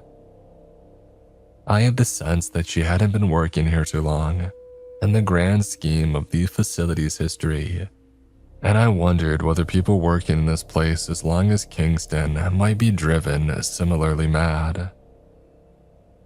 We passed down one final corridor with fluorescent lights and ceiling tiles built into its floor, and carpet built into its ceiling, and then we exited into a large room. It had a little more breathability than the other corridors, and I was thankful to see people, men and women in overall suits and lab coats, walking about the place. The room was filled with their equipment, ridding the eerie and unnatural ambience from what had likely been another yellow void before Solutions had arrived in this place. "These will be your working quarters," said Kingston, as he pointed to a windowed room at one side of the yellow room. Its glass panes were ever so slightly off, sitting not quite horizontally in the wall. And that told me this room had been designed by the maker or makers of the facility, rather than Solutions. You see, Solutions had a human touch to their work, and I knew the difference between the two. One gave me nausea and the other gave me a little respite. But I couldn't stop thinking about that cupboard a few hundred yards back. "What was that under the floor?" I asked. There was knocking and rattling, and "It'll be far from the strangest thing you see in here," interrupted Kingston. But it's the sort of thing you'll be keeping an eye on, Dr. Holden." I sighed. "Right, security work. But there's a reason you hired me in particular, right? You think my scientific expertise will come in handy with understanding this place." "This other world," Kingston said. I didn't want to agree with him just yet, but my gut already did. But the logical cogs in my head were trying desperately to explain it all, perhaps to keep me from screaming or passing out, for we weren't built to understand such things as other worlds. I was a theoretical physicist. Theoretical. I was never supposed to see one of my parallel universes, about which I had written so many papers in reality. I had never truly believed. Now I did. Kingston left me with Elise, who took me into our office and showed me the ropes. On a monitor were the camera feeds of an elaborate surveillance system, keeping tabs on all the rooms mapped out by Solutions, and in documents strewn messily about the desk were the beginnings of scientific ideas from the previous physicist who had been working on coming up for explanations for the physical anomalies in the various rooms. "The walls shift," explained Elise, pointing at the documents. "And that was what Dr. Peter Accrington believed. He's the one I'm replacing." She nodded and continued, pointing at the documents again. "Layouts change daily, sometimes hourly. There are strange forces at play." "I feel it already," I said. "In the air. This isn't Earth. I don't feel right here." "Oh, I'd say that feeling gets better, but it doesn't," Elise said. and you'll see more anomalies that make it harder and harder to believe there's a scientific explanation for all this. But you're the physicist and not me. What sort of things did this Dr. Accrington see? I asked. Oh, gravity sometimes plays by different rules, she said. And sometimes employees working in these facility rooms find that they don't need to eat or drink water for days. People have died on the job in a myriad of ways over the past 20 years. That's why minds like yours are so important, Adam. Dr. Thompson, I mean. The previous man in your role, Accrington, thought that there must be some explanation for all this, and spent years trying to make sense of it all, as he thought we could do a better job of protecting the team if we could learn to predict this, while unpredictable plays. He always said we needed more minds that could make sense of these unearthly laws of physics. He was getting close to an answer, he claimed. But Elise paused. He went missing while exploring a room in the northeast wing. It's an expanse of holes and a carpeted floor leading to black pits that, well, it might harbor all sorts of horrors. My eyes widened. He fell down one of them. He died on the job. What had I signed up for? We don't know, Elise said. The camera feed never showed what happened to him in that room. He entered it but then just vanished. You'll come to see that things in this place make no sense, Dr. Holden. Or the man-made instruments we use are just inept at making sense of them. She tapped the monitor.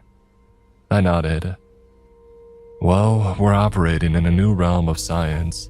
I shook my head, scolding myself for talking like them. Theoretically. Of course, Elise smiled. Scientific skepticism is crucial. Listen, I believe you. I believe there's something not right about this place. I believe that it seems infinite, and maybe it wasn't built by dissolution, and maybe the air and the design and everything else seems wrong. But that doesn't mean there's not a rational explanation. Elise repeated herself. Well, of course. I sensed she was holding back. But, well, I thought the same when I started working here 2 years ago, she said. I'm a different person now. This place doesn't just change its design each and every day. It changes people too.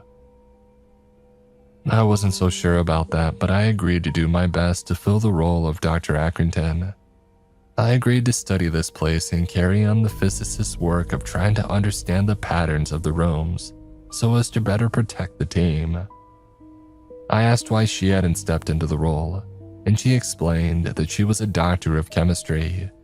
She served a very different purpose down there. Every crew member had an individual purpose. Mine was security, and come to understand the patterns of the rooms. Dr. Accrington was sure the facility could be broken down into its constituent parts and turned into something predictable, and then no more crew members need ever get lost or go missing again, even when exploring new and unmapped areas of the facility with unprecedented dangers. I looked over Accrington's many notes. Within them were a ton of scribblings from the mad scientist I feared I was destined to become. And I knew very early into my employment that I had made a mistake. But there was no way back. The NDA had made it quite clear that this was a job for life. To leave in anything other than a body bag was an impossibility that terrified me into compliance. I spent those early weeks watching team members explore various rooms, some already mapped and others newly discovered. They were collecting air samples in the case of Elise's subteam, or digging away carpet and wallpaper to see what lay beyond. And as the days went by, I saw what Elise had promised. Walls in the facility would shift and change. Objects would phase in and out of places. In one room, a chair would sometimes slip through a wall, but return to its original spot 12 hours later. I saw what the previous physicist had meant. There were patterns to be observed, and science is nothing but making sense of observable patterns. But this was, of course, nothing like the theoretical papers on parallel dimensions that I had written over the past decade.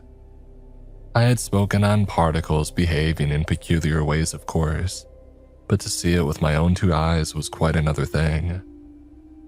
The more I tried to explain, the less that I understood. I articled hypotheses about quantum entanglement and submitted them to Kingston, and he told me to keep working towards understanding the predictable nature of the rooms. Mostly, I simply tried my best to catalog the repeating anomalies I noticed in the data, so as to better warn my colleague of the dangers they faced in certain rooms and hallways. I saved one man from falling through a temperamental patch of carpet, and I helped one young woman navigate through a hallway with different gravitational fields along its length. But accidents happened. Thankfully, they were always whenever I wasn't on shift, but referring to them as accidents never made them any less horrifying to my ears. People were going missing, and usually the most nervous and unstable on the team. "Oh, they got scared off and quit," was always Kingston's explanation. "We'll track them down." But I didn't believe that. I didn't think that they had quietly resigned and hid away in the real world. I thought they were stuck in the facility somewhere. It was after 6 months and several more disappeared colleagues that I started recommending the hazmat suits.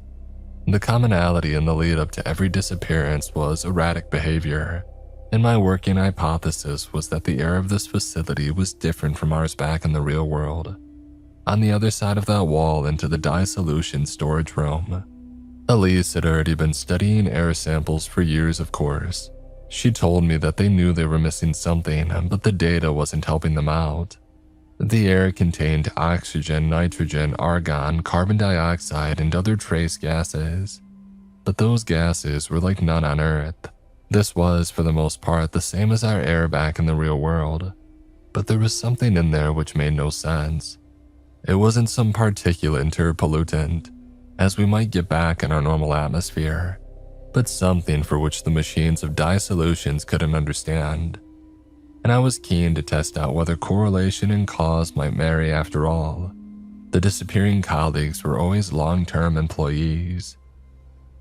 They were all people who had spent around 5 continuous years working in the facility, judging by my cross-reference data.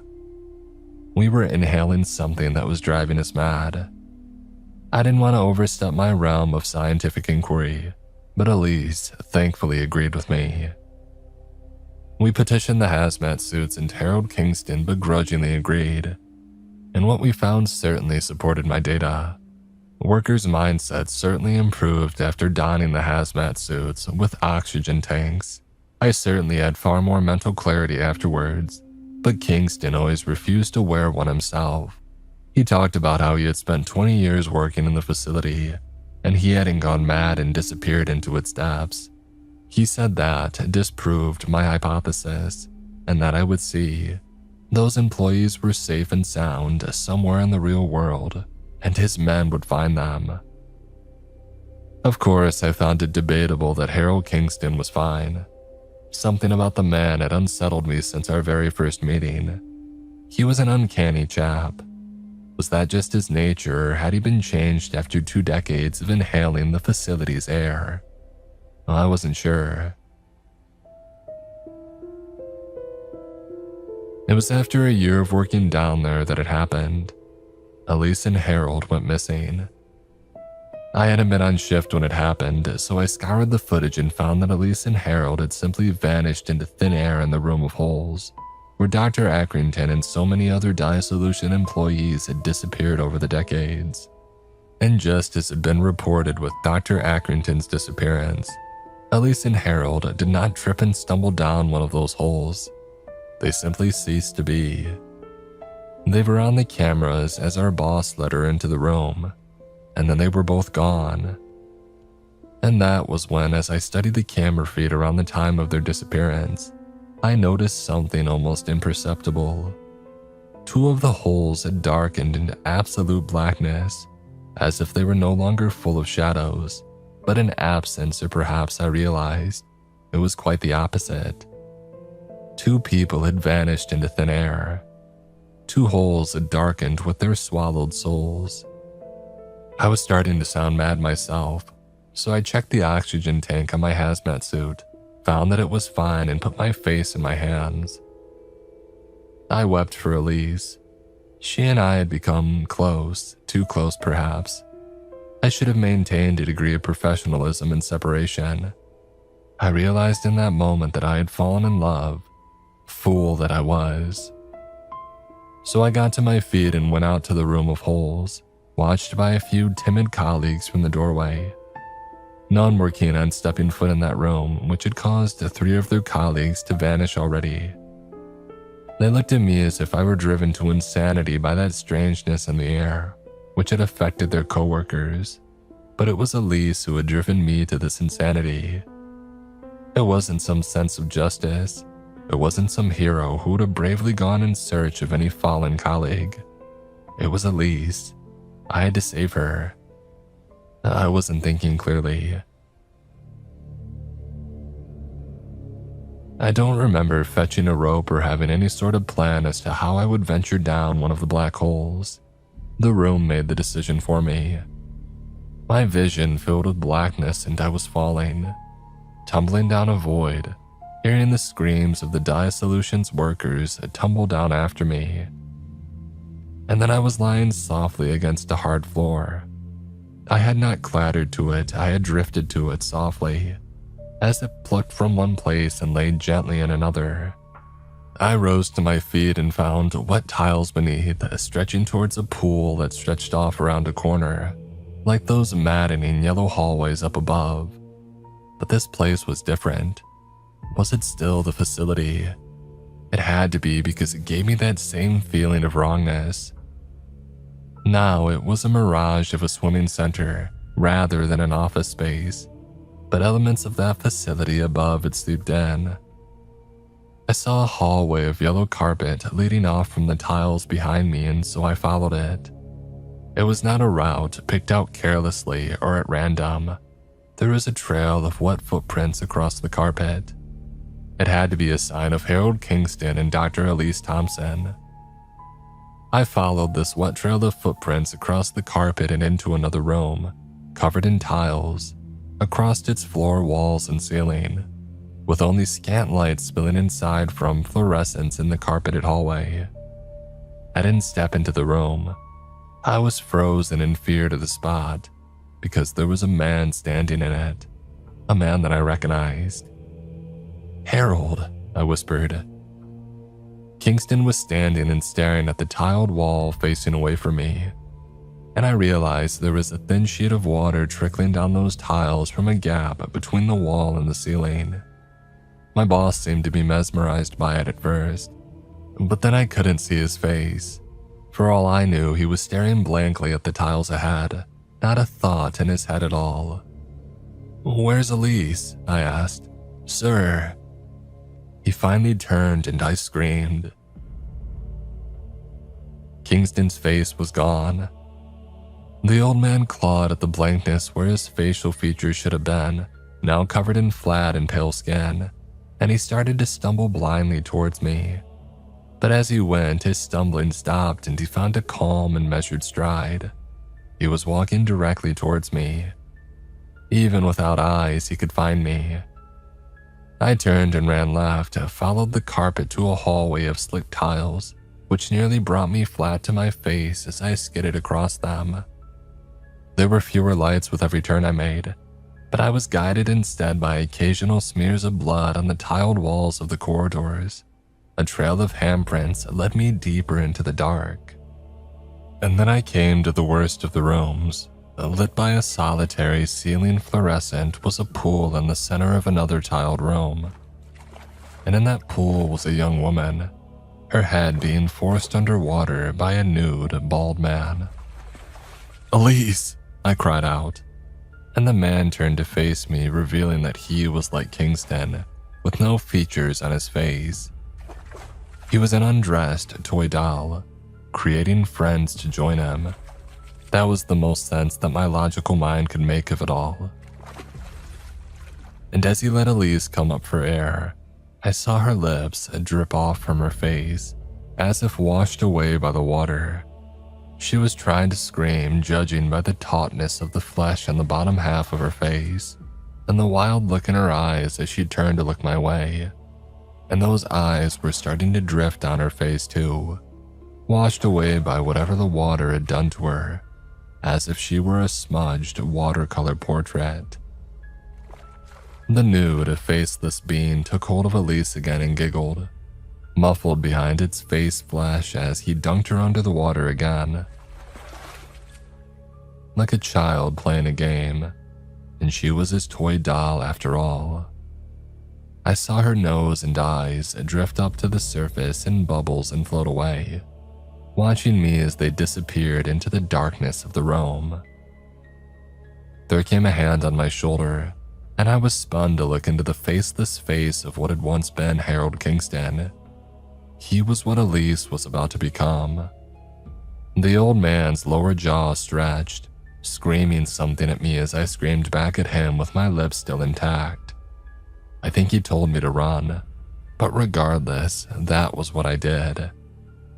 Whether Elise was beyond saving or not, I didn't intend on staying to find out. I wanted to live. I wanted only in that moment to live. "I'm sorry," I croaked at her, turning on my heel. I scampered through the maze of tiled floors and carpets, and desperate at first for a way out, but then desperate simply to get away from the wet slabs of flesh against the tiles in the distance. That nude thing, which had stolen the faces of Elise and Harold, it was coming for me next. And I wasn't sure if there was any way back to the facility floor above.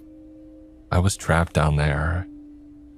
I made it back to the initial tiled room beneath the room of holes, expecting to find nothing but a blank ceiling overhead, but instead looking up into light at the ceiling to find a rope that had been lowered down towards me. I grabbed it and started to slink my way up. My head started to ache and pound as I ascended into the blackness. These tunnels between floors had never been built to be traversed by mortal things. Perhaps I finally accepted that they had never been built at all. Building a thing was a notion reserved for the real world. The rooms abiding by whatever fractured laws of physics and governed the facility as a whole were places that simply existed. There was no method to the madness. That was my final scientific conclusion. I felt a tug on the rope as I climbed and looked down to see a fleshy creature following me up it. With a scream, I hurried my ascent, seeing the mask of a hazmat suit above, and weeping behind my own mask as I envisioned this creature dragging me into the depths and drowning me to wash away my face. But I made it. I made it to the room at the top and was heaved out of the hole that I had climbed into by two men in hazmat suits. They screamed alongside me as we saw the nude, faceless shape scuttling up the rope nearing the room. We had given it a way out of its den. But I snatched the rope from my savior's hands and tossed it down the hole, watching the creature plummet to its depths, back to the pool rooms where Elise and Harold were fated to forever wander alongside it, faceless and forgotten. I left Dissolution shortly after that, and I've been in hiding ever since. They threaten me even now that they'll end my life for leaving them behind, given all the classified knowledge that I have. But they don't terrify me anywhere near as much as that thing, and its created things down in the tiled depths of the facility. I have nightmares of Elise finding me, faceless and furious that I abandoned her, and then washing my face away so that I suffer forever along